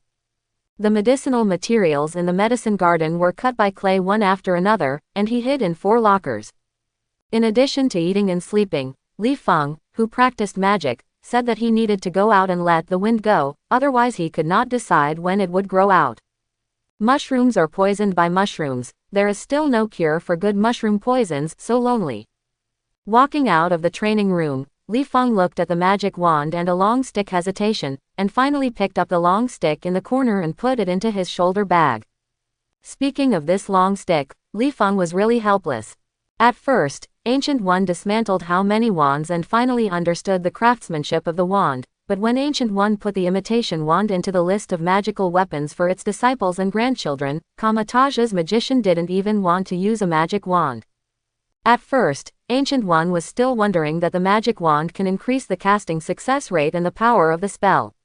In other words, it is also a good magic weapon. Why don't her disciples and grandchildren even look at it? It wasn't until Ancient One asked the apprentices and grandchildren's opinion that her apprentices didn't like baton-like magical weapons. They preferred to use a stick to kill the enemy. It's strange that they would use a baton that doesn't knock on dead man. Nothing. Ancient One could only go back to the house and continue to study and research, until the magic wand's role in improving the casting success rate was moved to the long and short sticks and strengthened, which made her apprentices and grandchildren praised and said it was very useful. And the magic wand craftsmanship that Ancient One handed to Li Feng at the beginning was naturally the magic circle burned on the long and short sticks after the modification, and the effect after strengthening was better than the magic wand, which made Li Feng had to give up the baton and replace it with a long stick. The stick is more powerful and easier to handle. However, there is a slight difference between this long stick made by Li Feng and Kamataja's magical weapon. The long stick is hollow, and Li Feng has also taken great pains to portray a non-marking stretch curse to make his Dementor's army moved into the long stick from the crowded suitcase to live in. This means that Li Feng with a long stick can summon his army at any time. Putting the long stick into his shoulder bag, Li Feng told Creature to take a good look at his home and reach out and open the portal to Portland, ready to relax while watching a movie. Walking out of a dead end, Li Feng, who was looking for a movie theater on the streets of Portland, felt that the atmosphere in the air was a little bit wrong, especially when Li Feng passed by the door of a musical theater. The weapon was aimed at the entrance of the theater. Li Feng, who didn't want to join in the fun, originally wanted to pat his butt and leave. It was just a gunfight. The gunfights in the movie are more touchy than reality, and there is nothing good to watch. It wasn't until Li Feng discovered that the weapons in the soldiers' hands did not look like firearms, but rather some kind of magnified flashlights, that Li Feng was stunned and wondered, ultraviolet light. Is this a scene of a soldier versus a vampire? Li Feng is a little curious. He has come to Marvel for a long time, but he has never seen a vampire in reality, so he has to wonder whether the vampire has been extinct by Taj Kama in the Marvel world where new species are flying in the sky. Stopping, Li Feng looked at the theater curiously, and wanted to see what the vampire's spiritual body looked like, but the vampire didn't see it. Only a woman in the theater was sitting on the stage, her hands seemed to be pulling. With a cello and a messy living corpse hiding nearby, suspected to be protecting a woman playing the cello. The magic eye can only see the spirit body, so Li Feng, who is a cello, really can't see it, but he has seen such a spirit body of a living corpse. This is a spirit body that only people who have been resurrected after death, and the power of the ability to resurrect corpses in the Marvel world, Li Feng not only knows clearly, but he also handed over the resurrection technology to them at the beginning, so the living corpses in the theater except for S.H.I.E.L.D. which force can the people of. Li Feng grinned silently and hurriedly left the theater door. Phil Coulson is also there. This lady who is suspected of playing the cello is not Phil Coulson's girlfriend. Living corpse, do you know how long I have been waiting for the resurrection of S.H.I.E.L.D.? Before he walked far, Li Feng walked into an uninhabited alley and changed his coat into a black cloak covering his whole body. Then he drew out a long stick with magic wand function to cast the phantom spell, grinned and cast phantom migration, and flew from the back door of the theater. Enter the theater. Flying into the theater, Li Feng glanced at Phil Coulson who was alerting the entrance of the theater, and silently smiled and wrapped the living corpse Bob into the mirrored space. The moment Bob entered the mirror space, he pulled out his pistol and pulled the trigger again and again at Li Feng, waiting for the bullet to hover in front of Li Feng inexplicably. After losing kinetic energy, he clanged and fell to the ground. Bob quickly drew his dagger again. With a slightly forced expression, he asked, "A supernatural person?" Seeing that Li Feng did not answer his question, Bob glanced at the surrounding crystal walls and looked at Li Feng who was spinning around him with a guarded look. Seeing Li Feng's interested eyes, Bob suddenly had a kind of himself hanging on the shelf. The illusion of Li Feng's inspection of the quality of the goods. When Li Feng got the resurrection technology, he was confused and said that he couldn't understand it. This thing belongs to the scientific side, and it doesn't work with magic. For this reason, Li Feng even gave birth to the idea of entering the university for further study. But later, Li Feng summed up, it is better to practice magic to improve his strength if he has training time, and he has no money and no equipment to resurrect the corpse, plus he is just walking around alone. Why did he resurrect the corpse? He has no shortage of servants.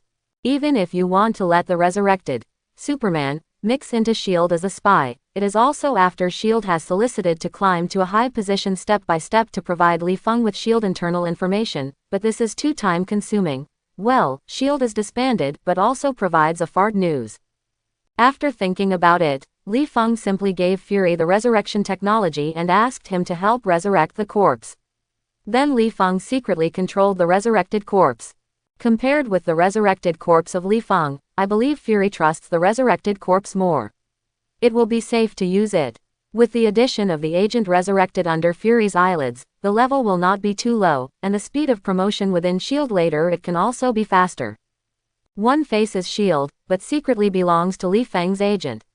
How good. If Fury resurrects the corpse on a large scale, it would be even better. S.H.I.E.L.D. Any S.H.I.E.L.D. Snake S.H.I.E.L.D. can be renamed Li Feng's house. As Li Feng circled Bob, he sighed, it's not easy, it's been so many years. Hey, what's your name?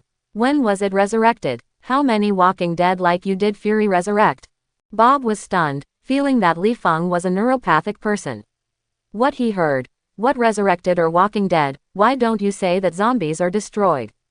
Bob ignored Li Feng's question. While observing Li Feng, who seemed unprepared to resist, he pretended to be confused and asked stubbornly, who are you? As soon as he finished speaking, Bob pounced on Li Feng like a tiger, preparing to make a few holes in Li Feng with the knife in his hand. The corner of Li Feng's mouth was slightly tilted, watching Bob hit an invisible barrier with his face while watching a comedy show when he was 1 meter away. It hurts, it still hurts, Li Feng teased Bob, and pointed at Bob with a long stick in his hand. After petrifying him, Li Feng said quietly, little guy, I really thought I didn't know anything unless you said it. Already, naive. After finishing talking, Li Feng painted the magic circle of restraining the devil on the ground on his own, and then cut off his fingers and painted the summoning circle on the petrified Bob's forehead with blood.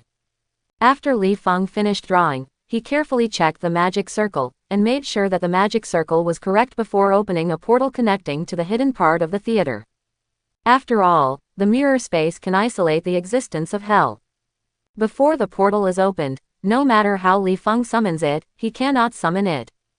To the devil. As soon as Li Feng completed the summoning, a fireball representing the soul of the devil rushed into Bob's body from the portal. Seeing this, Li Feng immediately closed the portal and watched the devil slowly occupy Bob's body. After a while, the devil opened his eyes, first glanced at the surrounding space crystal walls, then looked down at the magic circle on the ground, squinted at Li Feng hiding in the black cloak, and asked, Kamataja's mirror space. I didn't know that Kamataja's people would take the initiative to summon the devil, and tell me what purpose do you have? Li Feng frowned. He heard from the devil's tone that the other party seemed to be familiar with Taj Kama, which was not a good sign. Kamataja's attitude towards the devil has always been to kill or bury it, so the devil who can be familiar with Kamataj is either the upper devil or the elite devil who can escape from the magician chase. Whether it is a high-level devil or an elite devil, it is not what I want. I just want to summon a little devil to become my own eyeliner in S.H.I.E.L.D. In fact, Li Feng is very depressed now. Compared with the few elite demons, Li Feng has set his goal on countless weak demons from the beginning. After all, his slave contract was taught by the demons, and he just used Voldemort. It's just a refurbishment of the Dark Devil logo. The ghost knows whether the elite demons will find loopholes in the contract and take a bite. If it weren't for the method of summoning the weaker ghost, Li Feng would not have summoned the devil. Ghost is so good that it has neither the cunning of the devil nor the strength of the devil. Unfortunately, Li Feng has not learned the spell of summoning the ghost, and he does not know where to learn. Hell can neither support Li Feng to change to a devil nor return the product. Li Feng can only think, since the summons are all summoned, why should I try again? If it fails, it's nothing. Anyway, it's just a try. I'm talking about it. I don't believe you can detect my identity through the cloak. Li Feng took out the wooden box of fake angel feathers from his shoulder bag, while preparing the spell secretly, and asked, "Who are you?" "Me." The devil seemed to be reading Bob's memory, and said with a faint smile while thinking about something, "Mephisto." "Maiden." Li Feng's eyes twitched, and he opened the wooden box and threw it at the devil without thinking. He opened the portal and used Mirage to escape. Suddenly, the devil's heart-piercing scream came from behind Li Feng, which made Li Feng a little confused. Mephisto is also a brother of hell. Even if the strength of the world is greatly reduced, it is not a fake angel feather to subdue it. At most, Li Feng can delay for a few seconds to allow him to escape, plus the devil possesses him. But the strength of the living corpse shouldn't be weakened too much. Unless, this guy is lying to me. Li Feng, who was about to flee, stopped and cast aside the devil who was almost dead. Hesitation. Li Feng finally put the fake angel feathers into the wooden box with magician hands, leaving only a trace of the wooden box exposed, and asked suspiciously, "You said you were Mephisto?" At the moment, the devil seemed to be thrown into a sulfuric acid pool and soaked. His whole body was ulcerated and exuding foul smells. It was powerful to answer Li Feng's question, but the devil saw that Li Feng was about to open the wooden box, so the corners of his mouth trembled and hurried. Said, "I am a loyal subordinate of Mephisto." "What's so?" "Nothing to say." Li Feng lifted his long stick and recruited roar on the face of the devil. It was still a pure physical one. After all, using mana blessing could easily kill the devil. At that time, Li Feng would have to work hard. Summoning a devil, it's not worthwhile. While beating, Li Feng still cursed, "Make you skin, make you gasp when you talk to me." I was so scared that I had a heart attack. What's more of Mephisto's loyal subordinates? I asked how many demons in hell are not loyal to Mephisto. After beating for 5 minutes, Li Feng leaned on a long stick in one hand and held the wooden box in one hand and asked, "Now what do I ask you to answer?" "When I dare to pant, I will open the wooden box and let you dissipate in pain. Take effort to summon another devil." The devil lying on the ground still guarding his face, his eyes turned and nodded, for fear that Li Feng would really kill him, pretending to be surrender, and said humbly and flatteringly, "Yes, my respected magician, what's the problem? Just ask, I know everything." Li Feng didn't deal with the devil once or twice. He understood that the devil in front of him didn't look at the surface and surrendered. However, Li Feng was not in a hurry to see how the devil in front of him had been injured by the fake angel feathers. "Let's talk about the name first. What are you doing here?" "Dear magician, the devil's name is long and awkward. Just call me Bob." "Bob." Li Feng squinted at the devil and asked, "Is it the name of your body?" Bob nodded and said, "Yes, my lord, Bob Mantner is the name of this body. He came here today with his inspector Phil Coulson to capture Marcus Daniels." Li Feng scratched his head, indicating that he had no impression of the name, and motioned for Bob to continue. "Daniels used to be an assistant in a physics laboratory. An experiment accidentally gave him the ability to absorb any energy, but because of the instability of ability, his brain was damaged and he became a member of the neurological army. Perhaps because of the mental patient's wide-ranging thinking and Daniels's ability, Phil Coulson couldn't find the other party's hiding place for a while. Fortunately, Daniels seems to be obsessed with Ms. Audrey Nathan, who plays the cello outside the mirror space, which makes Phil Coulson, who is responsible for the capture operation, think of using Nathan to lure Daniels to complete the capture mission." After listening to Bob's introduction, Li Feng shrugged and smiled. "Well, it seems that you do know the memory of this body, and you know it very clearly." Bob froze for a moment, seeming to understand that what Li Feng wanted to ask was not what S.H.I.E.L.D. was doing here, but, "Your purpose is to know if I have inherited the memory of this body. Otherwise, I really thought I was interested in outside affairs." Li Feng used a long stick to point at Bob's chest to portray the slave contract, and smiled, "If you didn't see Bob, oh, it's you. You appeared in the theater. I had been watching a movie with popcorn in the cinema a long time ago. I don't care if his neurosis would harm the society, and I'm not a policeman." Feeling that Bob, who was a devil but was deceived by humans, was somewhat square, especially seeing the familiar circle on his chest, which made him a little panicked. "You want to enslave me?" After completing the circle, Li Feng grinned and said, "Either be my slave or die. By the way, I would like to remind you that this is a mirrored space. Once you die, it will dissipate completely. Don't even think about returning to hell." Quote. Bob couldn't figure it out. It was Li Feng, who was obviously a human, from where he came from the suspected devil's slave contract, plus the mirror space that he couldn't escape. Now it's okay. I'm a fish, and I'm full of joy from hell from the beginning. He rushed to the world, and as a result, he became a slave. Where would he go to reason? Bob, who has the intention to resist but has no strength, can only obediently sign a contract with Li Feng, thinking about waiting to find out the loopholes in the contract and escape from Li Feng's control. Now, it is better to become Li Feng's spy and shield, at least he has a small life saved. Even if Bob became his own slave, Li Feng just breathed a sigh of relief on the surface, but still did not relax his vigilance in his heart. Li Feng played with the wooden box in his hand and asked, "Tell me about your position in hell." Bob raised his rotting right hand and said, "Dear Master, can you let me get in touch with hell first, so that I can regain some strength, so that Phil Coulson will not see me after I leave the mirror space?" Li Feng looked at Bob with a faint smile, stretched out his hand to open the portal, and said, "Want to try if you can return to hell? It's okay, just try, I won't stop him." Bob didn't seem to hear Li Feng's voice. He lowered his head while contacting hell to restore his strength. He said in a low voice, "Master, a weak devil like me has no place in hell. The Lord's side has experienced insights, and I don't even know the slave contract." Bob said a lot of bits and pieces, and in summary, he is a useless devil with neither strength nor power. As for Li Feng's belief or not, it is not within Bob's consideration. Li Feng didn't care whether Bob was useless or not. He wished that Bob was useless. It was just the devil's words. One of the 10 sentences is really good. In view of the distrust, Li Feng ordered Bob to be his shield agent as usual and not to contact him without authorization except to send messages through the slave contract. Before leaving the mirror space, Li Feng thought for a while, and said, "Turn your head over, don't look at you randomly, you will have a needle eye." After speaking, Li Feng closed the portal and reopened, shouting to Creature outside the portal, "Come here and do a favor." "Yes, boss." Creature blinked and walked to Li Feng's side and said, "Boss, what's your order?"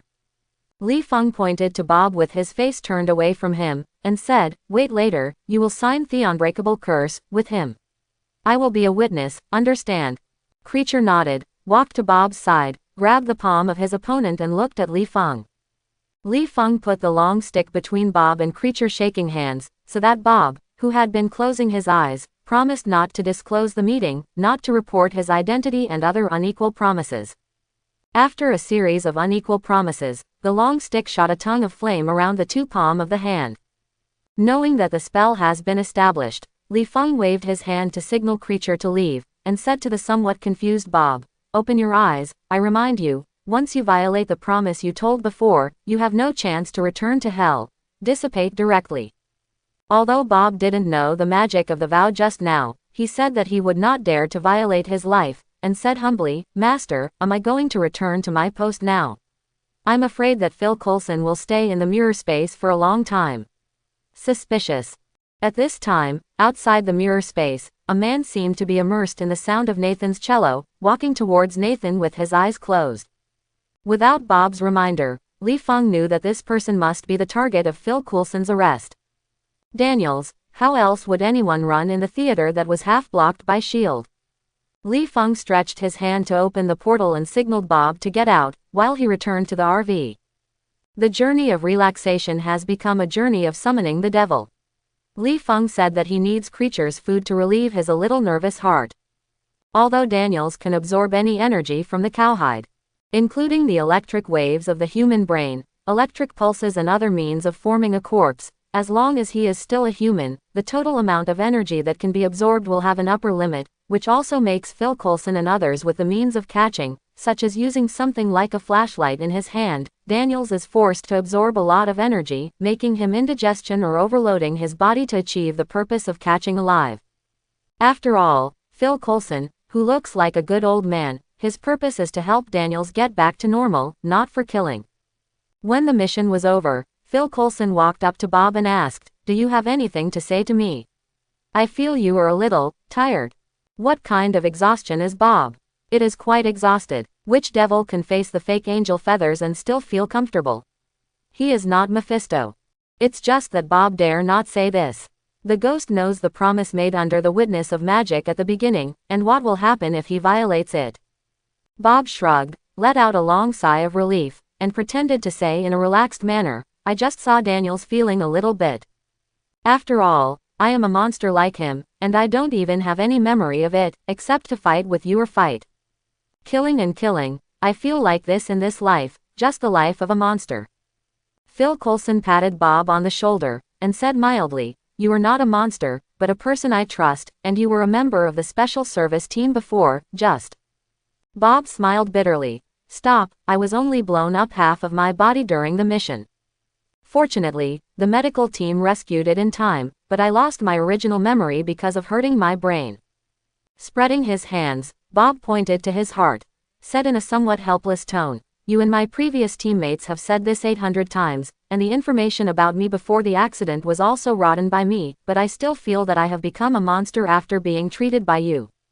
Phil Coulson scratched his eyebrows and said, well, maybe I have given you too many tasks recently and put you under too much pressure. Do you need me to give you a big vacation and let you go fishing outdoors? No, Bob rolled his eyes and said, I noticed a group of medical team members hidden in the distance when I was fishing last time. The illusion that you can only go out on crutches. After finishing talking, Bob is about to walk out of the theater, looking like he needs to lie down in the car and rest. In fact, the devil doesn't want to talk to Phil Coulson too much before digesting Bob's memory. After all, Phil Coulson is also an agent. It is easy to find the flaws in the words. Just as Bob was about to leave the theater, Phil Coulson's faint voice came from behind, have you seen Austin? Bob was stunned. While wondering if Austin was the magician before, while pretending to be asked, he turned his head to Phil Coulson with a puzzled expression, and asked, Sir, who is Austin? It's my former friend. Phil Coulson smiled and shook his head, it's nothing, go and rest. It wasn't until Bob got in the car and closed the door that Phil Coulson pressed the communication area in the cochlea and said, Sir, did you hear that? On the other side of the communicator, Fury was sitting at his desk with a mobile phone and repeatedly watched the video of Li Feng's sudden appearance in Portland and passing by the theater door. Li Feng was also very helpless. Although he knew he was on Fury's list, he didn't know who was in the theater when he passed the theater. He didn't react until he saw Bob and Phil Coulson, but his face was already nearby. What can he do if captured by his agent and camera? The agent can also send one forgetfulness to make them forget themselves, but what effect will one forgetfulness have on the release of the camera? Is it possible that the camera can still learn to shake his head and say to Fury bashfully, you are not allowed to watch other people's content? Fury, apart from being exhausted, is there anything unusual about Bob? I haven't found it yet, Phil Coulson thought for a while and said, Sir, are you sure Austin will sneak into the theater and meet Bob, instead of just passing by the theater? I believe my instincts. Should we make a bet? I bet $10, Austin has already seen Bob. Fury leaned back in his chair and said with a tangled expression, at the beginning, Austin handed in resurrection technology. When it was given to us, I knew he had another purpose. Now Austin has appeared near the theater, and then Bob has shown weakness. I have proved my guess from the side, unless Bob is so bored that he dared to hide during the mission. The corner uses fingers to vent the excess energy. Now I want to figure out how Austin talked to Bob and whether he used force to talk during the conversation. Otherwise, why Bob was inexplicably weak, and what did they talk about again?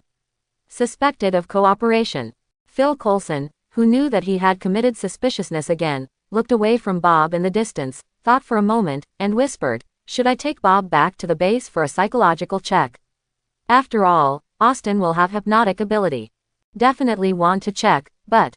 Fury paused, refreshed the computer page, and opened a profile of a psychologist named Andrew Garner, and said, this time I will find a better expert to do the check, so Bob I will arrange the inspection. Yes, sir. Phil Coulson hesitation and asked, Austin appeared on the streets of Portland. Do I need me to find him? Fury took a deep breath and spit it out slowly, reopened the surveillance video, and watched Li Feng, who was wearing a casual suit and having a small belly, suddenly walked out of a dead end in the video.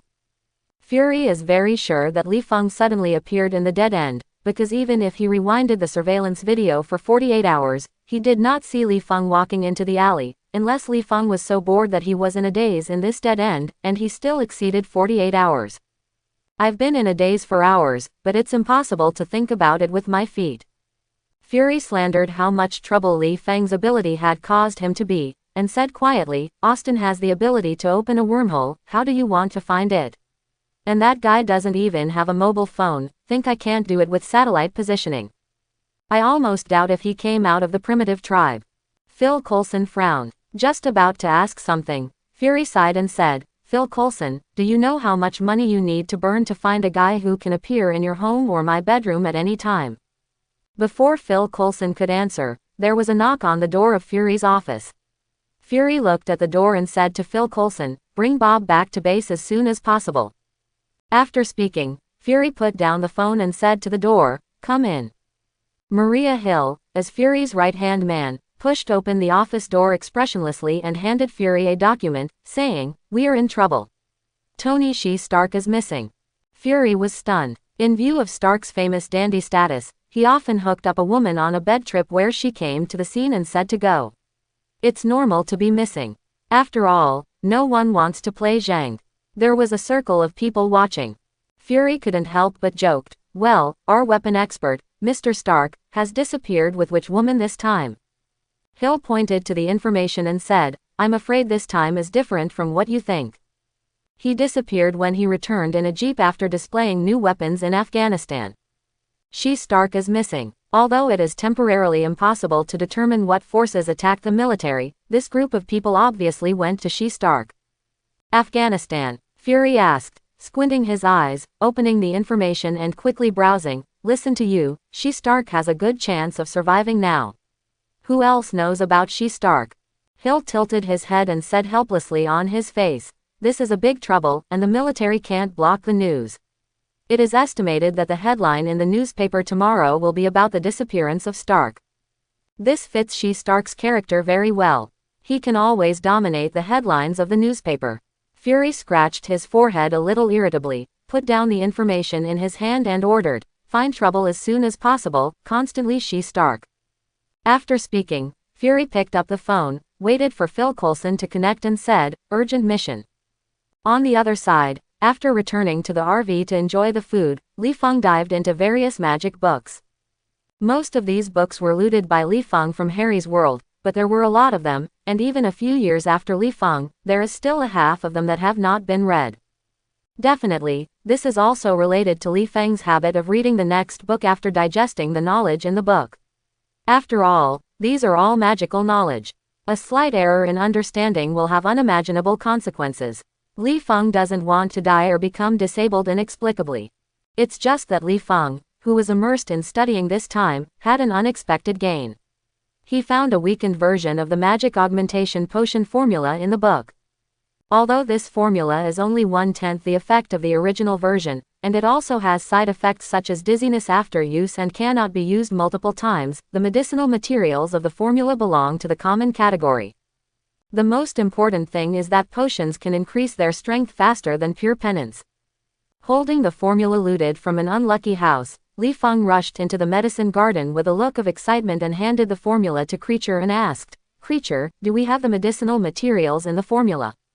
Creature glanced at the formula, and then at the medicinal materials that had been processed but were moldy in the corner, and said, Boss, in addition to the ordinary medicinal materials used by the shop, there are other extraordinary medicinal materials. Li Feng scratched his head and looked at the common ingredients in the formula. Fortunately, the auxiliary medicinal materials in the formula were all available in the market. Li Feng endured the urge to grin wildly, stretched out his hand to open the portal to Portland, and ordered, Creature, prepare the medicinal materials according to the recipe. In fact, there is no need for Li Feng's order.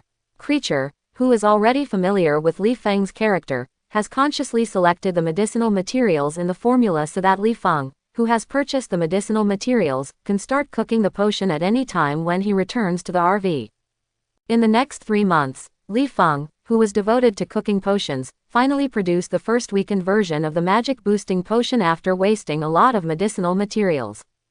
Looking at the fascinating blue potion in the test tube, Li Feng thought for a while, raised his head and took a sip. After all, he didn't know how to cook the potion. In case of accidents, Li Feng thought it would be better to give it a small sip. After a while, Li Feng, who felt a little drowsy, understood that this was a weakened version of the potion at work. While shaking Roar's head, he let Creature prop up his sun umbrella in the desert so that he could lie down on a beach chair. Digest the medicine in the sun. After a while, Creature walked to Li Feng with the fruit platter, looked at the figure in the distance in doubt, and said, "Boss, a guest is coming towards us." Stark felt that he would still have to look at the almanac when he went out in the future. He just came to Afghanistan to show off his latest weapons to the military, showing off his talents by the way. How could he be attacked by a group of terrorists somehow? It's okay to be attacked and die on the spot, and it's okay to be rescued by a doctor, but what about the need for a magnet in your chest to keep your fortunes? Stark said that the doctor's skills are not good, which seriously affects his efficiency in picking up girls. This is too ugly. It's not over yet, and I don't know what these terrorists think. They actually want him to build weapons in a dark cave. They also require hammers and wrenches to knock out the weapons. Stark said on the spot that there are no missiles, but it's nonsense. Yes, just ask the terrorists if they want it. In the end, Stark, who did not recognize the reality, was taught by the terrorists. He knew that Zhao Ming was holding Shi in the hands of others. You can only use your hands to knock out the beautiful and life-saving energy that hangs on your chest, and then busy with the weapons that the terrorists want. It's just that the weapon Stark wanted to knock out was a little different from what the terrorist wanted. The terrorist wanted missiles, while what Stark wanted to knock out was the steel armor used to escape. Fortunately, this group of terrorists have a heinously low level of education. They just can't distinguish the difference between missiles and armors. It is so stupid that Stark has a chance to knock out the armor. It's all right now. Stark finally drove the hard-knocked armor to destroy the unknown number of terrorists and then smashed out of the cave where he was detained for 3 months. Stark, who just got out of the cave, discovered that outside the cave, not only did he not see the terrorists who were scared by his armor, but he saw the terrorists greet him with more fierce guns. This made Stark unhappy, and he immediately said that he was outnumbered, and/or leave the Green Hills without worrying about burning firewood and ignite the ammunition stored in the open air and then strategically withdraw. Fortunately, Stark designed the flight mode when he hit the armor with a hammer, so that terrorists who could only run on the ground could not track him for a while. It's just that this armor is only handmade after all. Whether its flight speed or energy is limited, after a short period of time, Stark can only be forced to return to the ground, stepping on the hot sand to continue to escape. The thirsty and tired Stark ran like this for most of the day, and suddenly saw a RV in the distance ahead. Stark was stunned. If he saw the RV in the beautiful scenery, he still understood that he was on vacation, but in the depths of the desert, let alone how the RV escaped the quicksand and drove into the depths of the desert. Let's just say who would drive the RV into the desert for vacation. Apart from sand or sand, what's so good about it? A mirage, it must be a mirage. I think so, but now that the RV appeared in the front, in the same direction that he had set before, Stark still ran towards the RV, praying that it was a real RV. After a while, Stark was sure that what he saw was indeed an illusion, otherwise how to explain the mirror image in the distance. Under a huge amount of sun umbrella, someone was lying on a beach chair eating something, and there was a servant who was suspected to be either a child or a dwarf. Li Feng was stunned when he heard Creature say that someone was walking towards him in the distance. His RV had Omegle deportation curse. Except for the special people with energy in the body, ordinary people couldn't see him. Li Feng looked curiously in the direction pointed by Creature.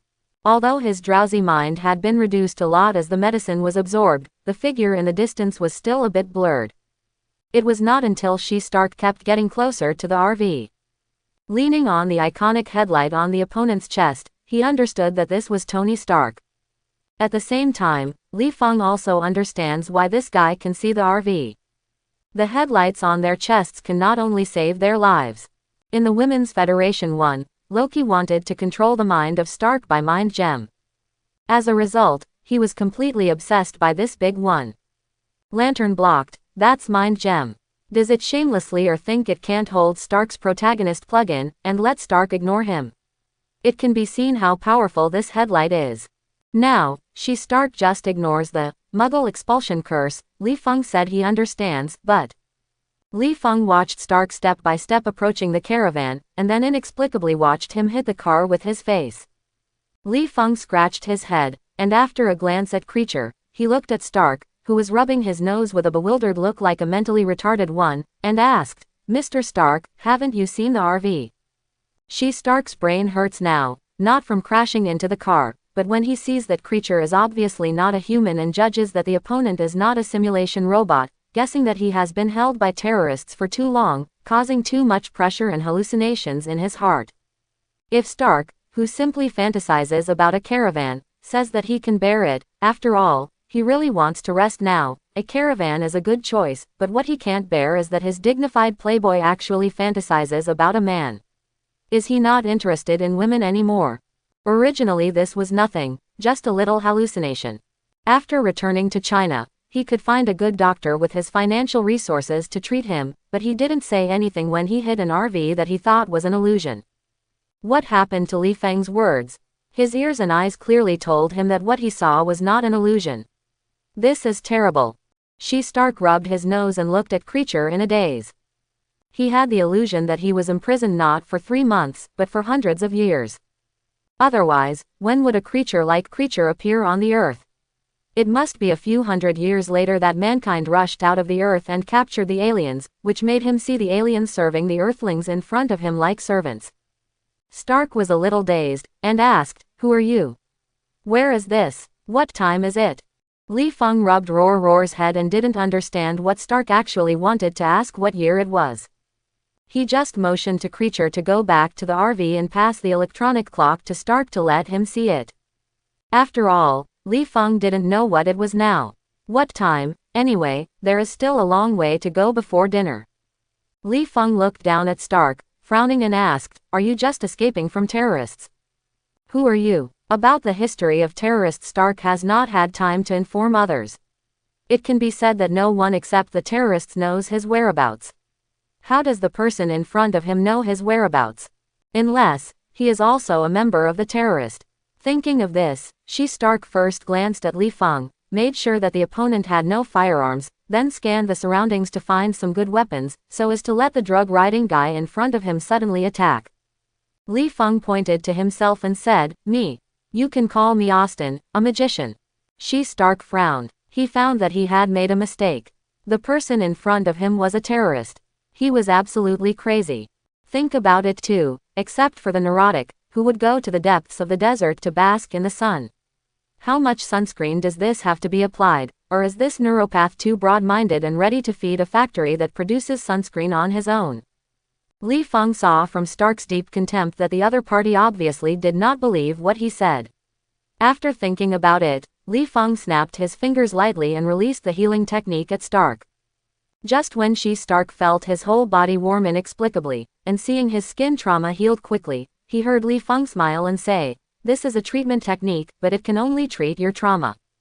Li Feng pointed to Stark's palladium metal reactor, shrugged and said, "I can't treat this thing all at once, just like fractures and other injuries that can only be treated by breaking the bones." Experience the treatment history. Stark shook his head to make sure if he was still immersed in the illusion world, but even if Stark shook his brain out of his head, Li Feng still stood in front of him. After Stark's injuries were completely cured by Li Feng, Stark said in an uncertain tone, "Magician." Then he turned to look at Creature, who got off the RV with the electronic clock, and made sure he did not travel through time. Said, "What is this little guy?" "Your magic servant." Magic is just an unknown science. You don't know that there are too many things you haven't seen before. Li Feng casually explained. As for why Li Feng didn't want to explain clearly what magic is, he can firmly remember that after explaining the principle of magic to a certain scientist before, the other party directly put on a posture of breaking the casserole and asking the end. The annoying Li Feng felt flying in his ears. Countless flies buzzed. Coupled with Stark's talent and the heart that wants to take precautions for everything, it is estimated that when Li Feng explained clearly what magic is that day, this guy will create the anti-Li Feng armor, the next day. After giving Stark a believable expression, Li Feng stretched out his hand to invite Stark into the RV and said, "As for Creature, he is my house elf, and it is correct to say that he is my magic servant." Shi Stark thought for a while. Intuitively, the chance of Li Feng being a terrorist is not high. Even if Li Feng is a terrorist, Stark is not afraid. It is a big deal to subdue the opponent, and then drive away in a RV. I believe that with the help of the RV, it is better than leaving with his legs. The chances of the desert are even greater. As for the magician identity, the stubborn and arrogant history Stark will not easily believe it. Stark, who walked to the door of the RV, seemed to think of something, and said, "Then Mr. Magician with a small belly, may I ask if you face a terrorist with a heavy machine gun, what the hell?" Before Shi Stark's words were finished, Li Feng smiled and looked at Shi Stark's funny face like a ghost, then turned and got out of the car to look at the car. When Shi Stark returned to the RV with an unbelievable expression, he asked confusedly, "This is space expansion technology?" "What you say is what you say," Li Feng shrugged, picked up the long stick in the corner, and said while touching it, "It's better to talk about where the terrorists are. My little pets are already hungry and thirsty." Shi Stark rubbed the forehead of the building. From the moment he saw Li Feng, he felt his brain hurt. Healing and space technology are aside. After all, science can do it, but the other party is going to use a broken stick to find terrorists with guns. What is the trouble? Do you really see yourself as a magician? This is so sick. Before Stark could answer, Creature, who was about to pour water on Stark, suddenly raised his ears and turned his head to look in one direction, and said, "Boss, I heard the sound of a car approaching." Li Feng grinned and walked out of the RV with a wooden stick. Shi Stark looked at Li Feng speechlessly, then looked at the driver's seat, thinking entangledly, "I am waiting for this neuropathy to be swept into flesh to escape in the motorhome, and now I am driving the motorhome to start running." Shi Stark finally failed to escape in the RV after Li Feng got off the car, not because he didn't want to, but because he couldn't do it. The first is that there is no key in the RV. Although Shi Stark thinks he can start the RV without the key, it will take time. It is estimated that when he starts the car, the terrorists have already boarded the RV with guns. Secondly, Shi Stark felt that the RV could not run the military jeep in the hands of the terrorists no matter how he looked at it. Stark, who didn't want to be tortured by terrorists even though he was killed, watched with regret through the car window how Li Feng was shot to death, while preparing himself for death in despair. It's just that the next development is completely different from what Shi Stark thought. Shi Stark stared inexplicably as he watched hundreds of black shadows float from the long stick in Li Feng's hand, while the terrorist's muzzle was still aimed at Li Feng, as if he hadn't noticed it. Group of black shadows are general. The temperature drop caused by the Dementor's appearance made Shi Stark feel a little absurd. He didn't understand when the desert would be cold too during the day. Stark subconsciously rubbed his arms to keep warm, and asked Creature, who was also lying on the car window, "Little guy, what are those dark shadows? Why do I think I won't laugh in this life?" Creature looked at the Dementors flying all over the sky with admiration and fear, and Li Feng's tall back, and said, "That's the Dementors, a group of the most evil creatures in the world. They eat happiness. You feel cold is also caused by them." After releasing the Dementor, Li Feng looked at the terrorist with a smile while instructing the Dementor to hold back the desire to eat in undead words, just surrounding the terrorist. For a long time, Li Feng was either in the RV or casting his magic on the sand. As a result, some spells had not been practiced, such as the Shaping Mind, or the shape-shifting technique used on living people. Now that he has encountered a group of terrorists who do not live or die, Li Feng definitely does not want to miss the opportunity to test the power of the spell. Li Feng propped up the shield, ignoring the suspected warnings from the terrorists, and directly cast a shape-shifting technique on a disagreeable terrorist. When this human being instantly turned into a skunk, the surrounding terrorists were not scary at all. Instead, they were crying and crying with horror, shouting words such as necromancer and devil, and desperately detained them. The trigger hoped to kill Li Feng and fled in a panic. How could Li Feng let go of the test product that was finally delivered to the door so easily? It directly turns into a black fog, uses the phantom migration to catch up with the fleeing terrorists, and detects one by one such spells as Sentence of God and Avada Summing. For a long time, Li Feng, who has gained some experience in using phantom migration and casting spells, feels that if he continues to detect terrorists, he will be killed by himself. He can only regretfully stop his hands and shout in undead words in the air, Wong Kai.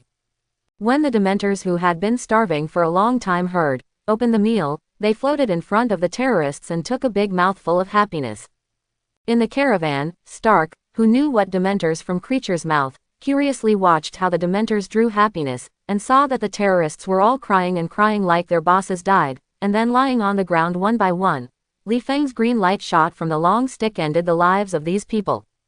Watching the history of a magician war against terrorists, Stark felt that his mind was a little confused, and the three views need to be stroked.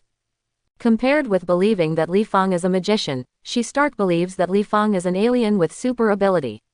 After all, neither the space expansion technology nor the creature who is in front of him is not owned by the Earth. When Li Feng was standing at the door of the RV carrying a long stick, Stark couldn't wait to ask, "Are you really an Earthling?" "Nonsense." Li Feng rolled his eyes, pointed to his public face, and said, "Have you ever seen such a handsome alien?" Stark looked at Li Feng's belly, shook his head, and said, "I have never seen a pregnant male Earthman." Li Feng, "It's so." Putting the stick aside, Li Feng looked out the window and asked, "You have brought in such a terrorist?" "The gap between my pet's teeth is not full," Stark said with a slightly speechless hand. "I don't even have a weapon to protect yourself. How do you ask me to help you attract mobs? Seeing that I bring dry food to your pet, can you borrow my phone?" "Use phone," Li Feng joked while sitting in the driver's seat snapping his fingers to start the RV. "What is that? What's the use? Is it edible or can it help you kill terrorists?" In fact, Stark had blocked Li Feng's jokes when the RV started, and stared through the car window as he watched the ground getting farther and farther away from him. "Is this an airplane?" Stark subconsciously opened the car window with a circled expression. He wanted to see if there was any projection on the car window that gave him the illusion that the RV would fly. Just open the ordinary, not behind the ordinary transparent car windows. Stark, a tech expert, immediately determined that the buzzing in his ears was the sound of the car engine, not the airplane engine that he had previously thought.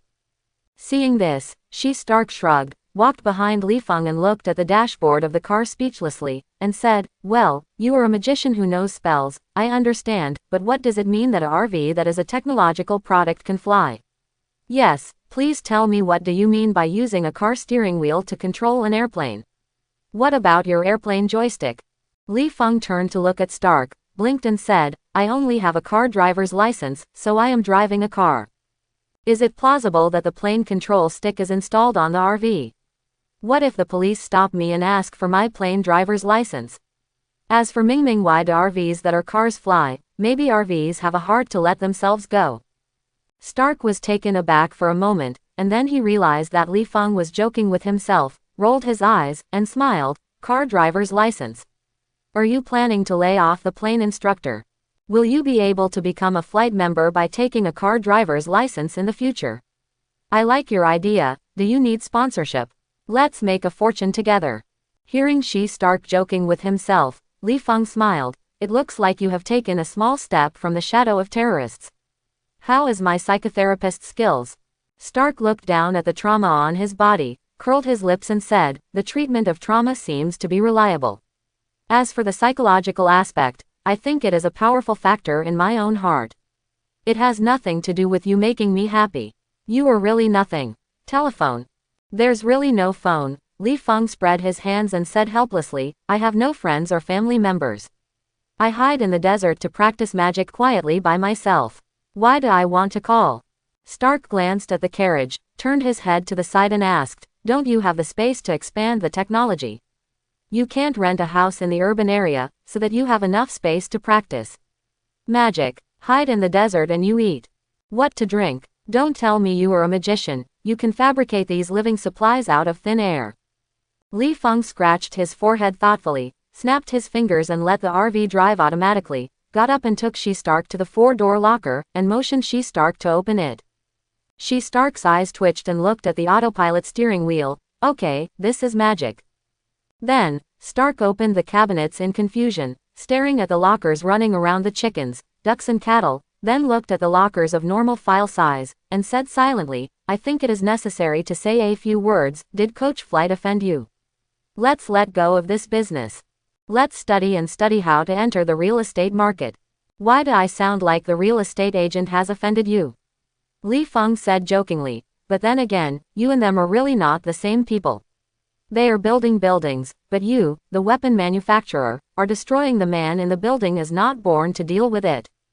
She Stark smirked and let out a sigh of relief, and said, no, from now on, in my life label, the weapon dealer claims that roar will no longer apply to me.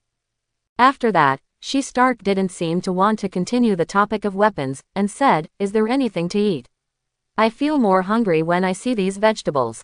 Li Feng pointed to the tomatoes in the four-door locker and motioned to She Stark to pick up a few pads on his stomach, then turned his head and shouted, Creature, prepare dinner, our guests are hungry. Yes, boss, Creature will prepare now. She Stark picked a few tomatoes casually, ignoring whether they were dry or not.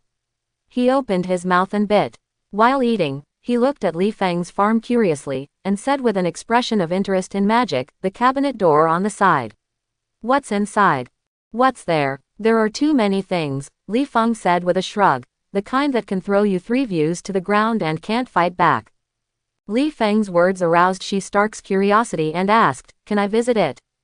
Definitely. Li Feng opened the door of the collection room casually and said, welcome to my magical world. After a while, She Stark, who walked into the collection room, said that he had opened his eyes, but compared to the magic items placed on the shelf, She Stark was even more curious to have a time converter with an independent collection shelf, and asked, this is what? Very precious. Li Feng resisted the desire to laugh wildly, and explained the function of the time converter to Stark calmly, especially focusing on time and the quantum realm. He wished to tell him all about Stark's use of quantum energy to travel through time in the Women's Federation 4. Speaking of this, I have to mention Li Feng's purpose. If it is just to send She Stark home, Li Feng said it was just a trivial matter, but he did not send the other person home at the first time, instead he tried to make She Stark happy. All this is that Li Feng wants to get along with She Stark. As long as you become friends with Stark Li Feng can't help but fantasize in his heart. Believe that the time converter will arouse your interest. Once you set foot in the quantum realm, you can give me a copy of the information, but only you are not enough. You still have to find a chance to show off magic in front of Dr. Pym, and let him help me understand quantum energy, so that I don't know what to do about crossing the door. Just when She Stark doubted whether Li Feng had any misunderstandings about the quantum realm and magic realm, Li Feng unlocked the layers of magic on the collection shelf, picked up the time converter and said, want to try to travel through time? Quote. Stark didn't say anything. Creature knocked on the cabinet door and said, boss, Creature has prepared dinner for you. Li Feng casually hung the time converter around his neck and said, well, I will show you the feeling of traveling through time. By the way, I will take the opportunity of eating to tell you the rules that need to be followed when traveling through time. I don't want to be because of you knowing the rules to disrupt time, but I was chased by a group of magicians. The sky is big, the food is the biggest, and Li Feng has said so. She Stark immediately put the doubts in his mind behind him. After all, he is already messed up in his mind today and needs a good rest. At the table, Creature prepared 4 dishes and 1 soup according to Li Feng's past tastes. The only difference between today and the past is that there are more chopsticks. As for whether Stark will use chopsticks, this is not within Creature's consideration. I don't know if Stark is really hungry or if Creature's cooking skills are too good. While eating some delicious food, Stark gave Creature a thumbs up and said, Creature, do you want to change to a more promising job? As my personal chef, I can give you 10 times your salary. Creature, who was tidying the kitchen, turned his face when he heard Stark's words, lowered his head and cursed, Mudblood, insulting Creature. Creature, Li Feng had to say aloud when he saw that Creature had committed another old problem, go and see the medicine garden. Stark looked at an angry Creature, then at Li Feng, and asked in confusion, what did I say wrong? Although I don't know what mudblood means, this term is obviously not complimenting me. It wasn't until Creature entered the 4-door cupboard scoldingly that Li Feng explained truthfully and falsely, house elves are magicians' dedicated servants. They are honored to be able to serve magician without receiving compensation. You just mentioned wages. This is an insult to Creature. Stark scratched his forehead, shrugged and said, the more you say that, the more I want to find a house elf to serve me. After all, after hearing your theory about quantum and time, I feel more and more that magic is an unknown energy. Energy can be controlled by science. Unfortunately, I have the financial resources and ability to produce and control energy. This shows that I am also a magician, right? The corner of Li Feng's mouth curled, and he raised his glass to respect Stark. Magician is really good at controlling energy. Inwardly, Li Feng added silently, controlling energy is only one of the magician's methods. Magician is not a short-lived species. This is the difference between magician and scientist. After drinking and eating, Stark watched the RV flight at the speed that a car should have, and said disdainfully, "Your RV has entered the flight field, can't you fly at the speed that an airplane should have? Just like your broken car. The flight speed keeps going, and there is no need to wait for me to return to China. I guess I heard the news of the Stark Group's bankruptcy as soon as I walked out of the desert. Are you in a hurry? Say it early." Li Feng pretended to be suddenly enlightened, got up and said, "Where are you going?" Stark thought that the RV could really speed up, and said with joy, "The United States, even the nearby airport is fine. Then I will call my private jet to pick me up to the company, and let you see what the speed of the airplane should be." Li Feng stretched out his hand to open the portal, grinning and said, "When you have time to call, we have already arrived. New York." As soon as Li Feng's words fell, Stark found himself in the sky over New York after crossing the orange-yellow aperture.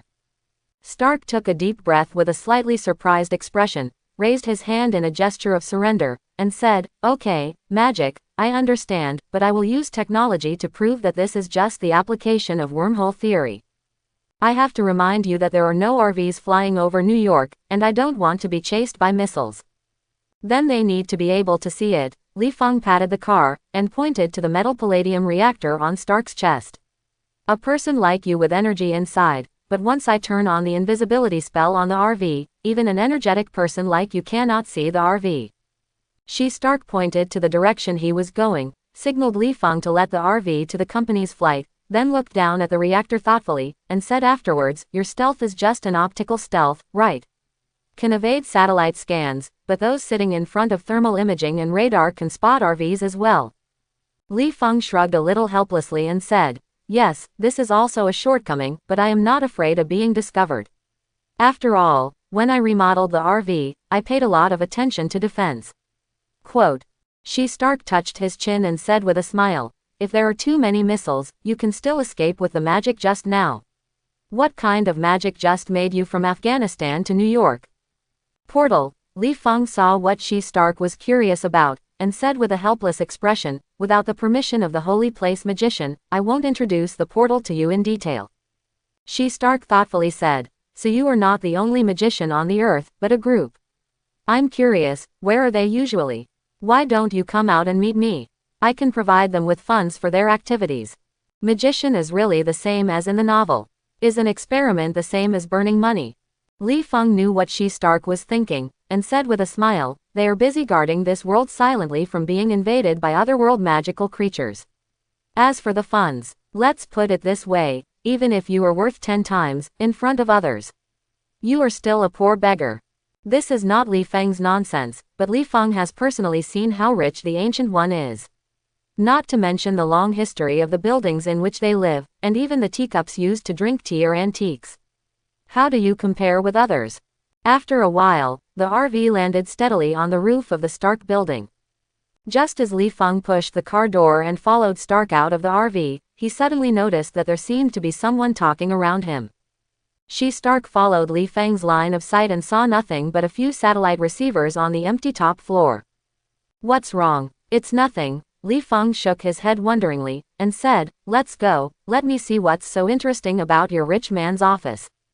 When Stark walked into the company in torn clothes like refugees, the noise was conceivable, which made Stark couldn't help complaining, "You can't lend me a few clothes? Even a coat will do." Li Feng shrugged. He didn't want to lend clothes to Stark. Li Feng's wardrobe didn't have ordinary clothes. They were all magic clothes that could change styles. Taking Stark's exuberant heart, Li Feng can think of it with his toes. He just lent the clothes to Stark. This guy sent his clothes to various inspections in a blink of an eye, until he understood the magic clothes, and then made restrain the mark model of Li Feng ability. When Pepper Potts heard his boss appear at the company inexplicably, he hurried to the opposite of Stark with a look of astonishment. Obviously, Pepper Potts had a lot to say, but he couldn't say it for some reason. Just looking at Stark with red eyes and biting his lips. Stark raised his brows and looked at Potts, whose eyes were reddened and could not hold back his tears, and said, "The eyes are red. Is this what the boss thinks?" Potts smiled and shook his head. "No, I'm just happy that I don't have to look for a job, I hate it." "Well, your vacation is over." Stark pointed to Li Feng, and said, "Help me entertain this guest and arrange a press conference." Potts looked at Li Feng suspiciously, and said, "Are you sure you don't go to the hospital first? How did you suddenly appear at the company?" "An airplane." Hearing Potts mentioning airplanes, Stark seemed to think of something, pointing to the ceiling and saying, "No one is allowed to go to the rooftop. Believe me, that thing is far more terrifying than airplanes. It will ruin your 3 views." Potts was stunned. He didn't understand the meaning of 3 views of destruction in Stark's words, but seeing that Stark did not show signs of trauma, he could only helplessly pick up the phone to arrange a press conference. While Stark took advantage of the time before the press conference was held, he took Li Feng into his office, opened his arms, made a welcome gesture, and said, "How about it? Better than yours. It's wider than yours." Li Feng sat down on the sofa and said with contempt, "It's not as big as the locker in my house, so I'm so proud of everything." The corner of Stark's eyes twitched. How did this make him refute? He has personally visited Li Feng's locker, not to mention that his office is not comparable to it. Even the home he thought was big enough, its area is not comparable to a locker in someone's home.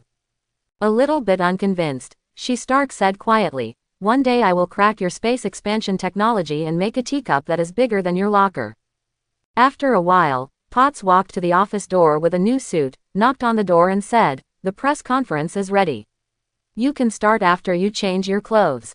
Stark took the clothes, and regardless of whether anyone wanted to see his figure at the scene, he changed his clothes and said, "Austin, are you going downstairs with me in the office? As long as I mentioned in the press conference that you saved I don't mind your name appearing on the front page headlines tomorrow." Li Feng rolled his eyes at Stark and said, "Forget it, I want to be on the front page and still use you to help. You don't know that I want no one in the whole world to know me, or why should I run into the desert? I like sand. The so-called people rely on clothing, Buddha rely on gold," and Stark, who put on new clothes, waved at Li Feng vigorously and said, "Well, when the press conference is over, you will show me the gadgets around your neck." Li Feng shrugged indifferently, and said, "As long as you follow the rules, it doesn't matter even if you take your wife Ms. Potts to see him." Stark now has been living in the cave for 3 months. Although he understands Potts' inner status, he hasn't confessed to Potts now. After hearing Li Feng's ridicule, Stark glanced at Potts and hurried to release. "Will be on site." With a little embarrassment on his face, Potts glanced at Li Feng, hurriedly behind Stark. On the way to the press conference, Stark listened to Potts' ear and whispered, "Help me check Austin's information." Potts was stunned, then subconsciously looked back at Stark's office, and whispered, "Didn't you say that he saved you?" Stark nodded slightly and said, "But he was a bit too good to me. I always think he wants something else, and..." Stark recalled why Li Feng didn't take him back to New York in the first time but wanted to arouse his interest in magic. He shrugged and said, "Moreover, he and I have only known each other for a long time, uncertain." Potts nodded slightly and said, "Well, you are the boss, you have the final say, I will help you when I am busy at the press conference." "No," Stark shook his head and interrupted Potts. "Go now. I want to get all the information about Austin at the end of the press conference." After that, Stark stepped up to the press conference site, while Potts took a deep breath and then turned and walked into a room. He took out his mobile phone to contact Stark's personal butler Jarvis and asked it to help investigate Li Feng's information. Collecting data is faster and faster than artificial intelligence.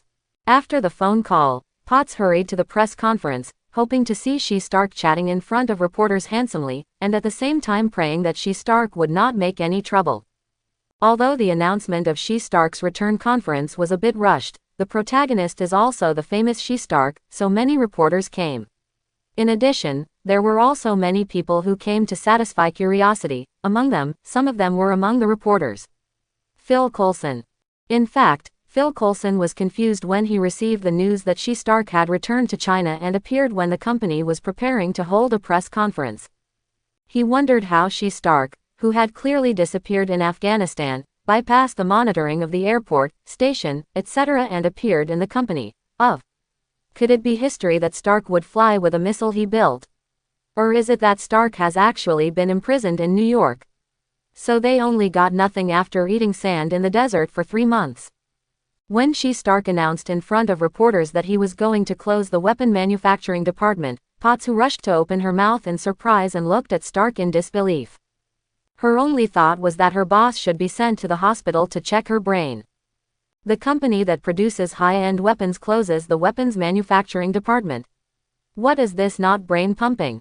Phil Coulson, who saw Potts appear, looked at Stark in surprise, but now is not the time to solve why Stark closed the weapon manufacturing department.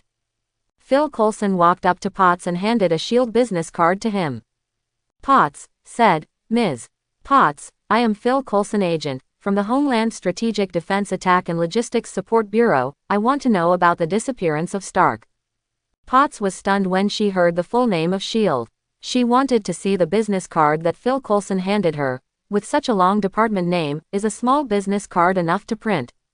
I know that many departments of the Ministry of National Defense and the CIA have come to me about this matter, but Mr. Stark suddenly appeared at the company half an hour ago, and he stayed in the office with an Asian youth when he came back, so I don't know the specifics. Condition: Asian. Phil Coulson frowned and asked, "Can you tell me what this Asian youth looks like?" Potts glanced at Phil Coulson, thinking what Phil Coulson said is also the National Department. Perhaps there is Li Feng's information. Hesitation said, "I only know that his name is Austin. Do you have his information?" Hearing Li Feng's name popping out of Potts' mouth, Phil Coulson's first reaction was to ask Stark to go to the SHIELD base to be examined by a psychologist to see if Stark's closure of the weapon manufacturing department was caused by Li Feng's hypnotic ability. "If you are referring to the Asian Austin with a small belly, I think we have his profile. He is very dangerous," said Phil Coulson, taking out his cell phone and pressing the number, and said, "Sir, Austin appeared and had contact with Stark. I suspect that Stark has been taken by Austin hypnotic ability. I need an expert group to be there at the press conference." Phil Coulson turned to look at Potts and asked, "Is Austin still in the office?" Potts was a little horrified and overwhelmed when he heard that Stark was being treated by hypnotic ability, and couldn't help but want to drag his boss to the hospital for examination. Hearing Phil Coulson's question, Potts covered his mouth and whispered, "Yes, he is still in Stark's office." Phil Coulson nodded and asked on the phone, "Sir, do you need me to contact Austin?" On the other side of the phone, Fury recalled that he had suspected that Li Feng was a commercial spy, and he did not know where to steal the technique for resurrecting the corpse. If Li Feng was really a commercial spy, he is now in a weapon manufacturing company. Lee Summit will not steal weapons information easily. Fury ordered without thinking, "Find Austin as soon as possible. I want to know his purpose of approaching Stark and let Stark check whether the information in the building has been stolen by Austin." After thinking about it, Fury continued, "Stark's team continues to search history in Afghanistan, but the goal is changed." After hanging up the phone, Phil Coulson touched the gun in his back and said, "Ms. Potts, can you take me to meet Austin?" Potts' hesitation for a few seconds, and his boss returned to the company. Potts knew that Stark had positioned Li Feng as a friend. Even if he does not trust this friend now, let an agent who does not know what department he is taking away Stark's friend, it's always a bit inappropriate. Phil Coulson seemed to see Potts' hesitation and said, "I'm not going to take Austin, I just want to ask a few questions in person, definitely." Phil Coulson turned his head and glanced at Stark, and said, "You can tell your boss about taking me to Austin." Potts thought for a while and said, "I want the company's security department to send someone to follow you." Phil Coulson nodded slightly and smiled, "No problem." When Potts walked to the office with a few security guards and Phil Coulson, Li Feng was sitting at Stark's desk playing computer games board, playing card games that came with the computer. Due to the design of the office, Li Feng sitting in front of the computer is facing the office door. Because of this, Phil Coulson, who pushes in the door, subconsciously feels that Li Feng is stealing materials such as weapon design drawings in the computer. After all, he doesn't see it. What is displayed on the computer screen? Phil Coulson, who drew his gun and aimed it in one go, shouted, "Mr. Austin, thief is not a real profession. Li Feng glanced at Phil Coulson, and then at the half-played cards on the computer screen. What did I steal from me? Did you steal the cards from the computer? How to steal this stuff? You are here to teach me. Phil Coulson. I remember your name. Isn't the efficiency of marinated eggs a bit too high? I just found me when I returned to New York. Potts heard something from the conversation between Phil Coulson and Austin. He walked quickly to Li Feng and looked at the computer. There was nothing on the computer interface except for a standalone card game. Potts felt that he had been deceived, and looked at Phil Coulson with an unpleasant expression, and said, "Mr. Agent, please put down your gun, or I will ask the security to ask you not to go out." Phil Coulson could feel that Potts was not joking. He could only put down his gun and said, "Ms. Potts, I remind you, this Mr. Austin is a master of hypnotic ability, or can you hypnotic ability with just a snap of your finger?"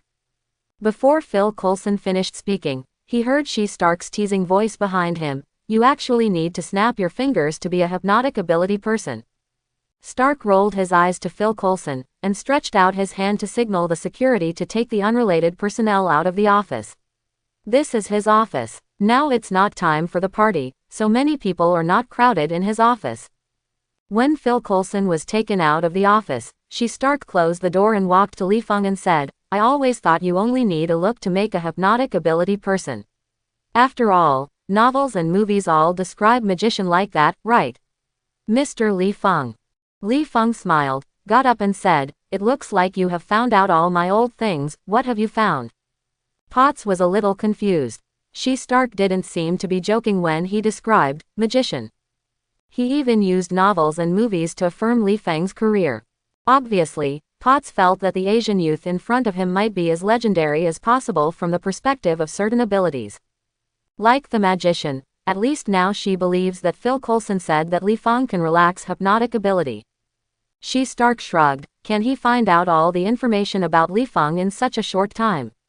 Impossible, so She Stark didn't answer Li Feng's question, but instead asked, "When will you show me your little toy?"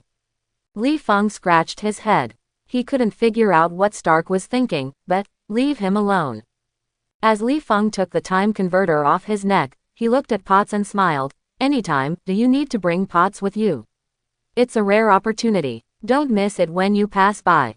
She Stark touched the tip of his nose, and he looked a little hesitation. "Is it dangerous?" Li Fengshi, who understood what She Stark was worried about, shrugged and said, "Walking on the road will cause somehow to be hit by a car, but as long as you follow the rules, I guarantee it is safer than pressing on the road, and it is an unforgettable travel." Quote. Stark raised his brows and said, "This analogy is true, so I like to drive on the street to make sure no car hits me." After thinking about it, maybe She Stark said that out of safety considerations, he would not play with Potts during this crossing, or he was confident that he could build a time machine in the future. When Potts wanted to play through time in the future, he could use technology to bring waves. He travels through time to play. Thinking of this, She Stark stretched out his hand for Li Feng to start performing. On the side, Potts in the cloud and mist that he heard didn't understand what the two were talking about. She just wanted to know if She Stark was hypnotic ability. Potts said in a firm tone, "I want you to go to the doctor now." Before Potts finished speaking, he watched inexplicably what Li Feng took out of his shoulder bag and put it on She Stark, and then put the converter chain around She Stark's neck. Just when Potts felt a little inexplicable and wanted to ask what was going on, she saw Li Feng gently turning the time converter, and then she watched in horror as She Stark, who had just returned to the company, disappeared before her eyes. I hope everyone will support it and subscribe more.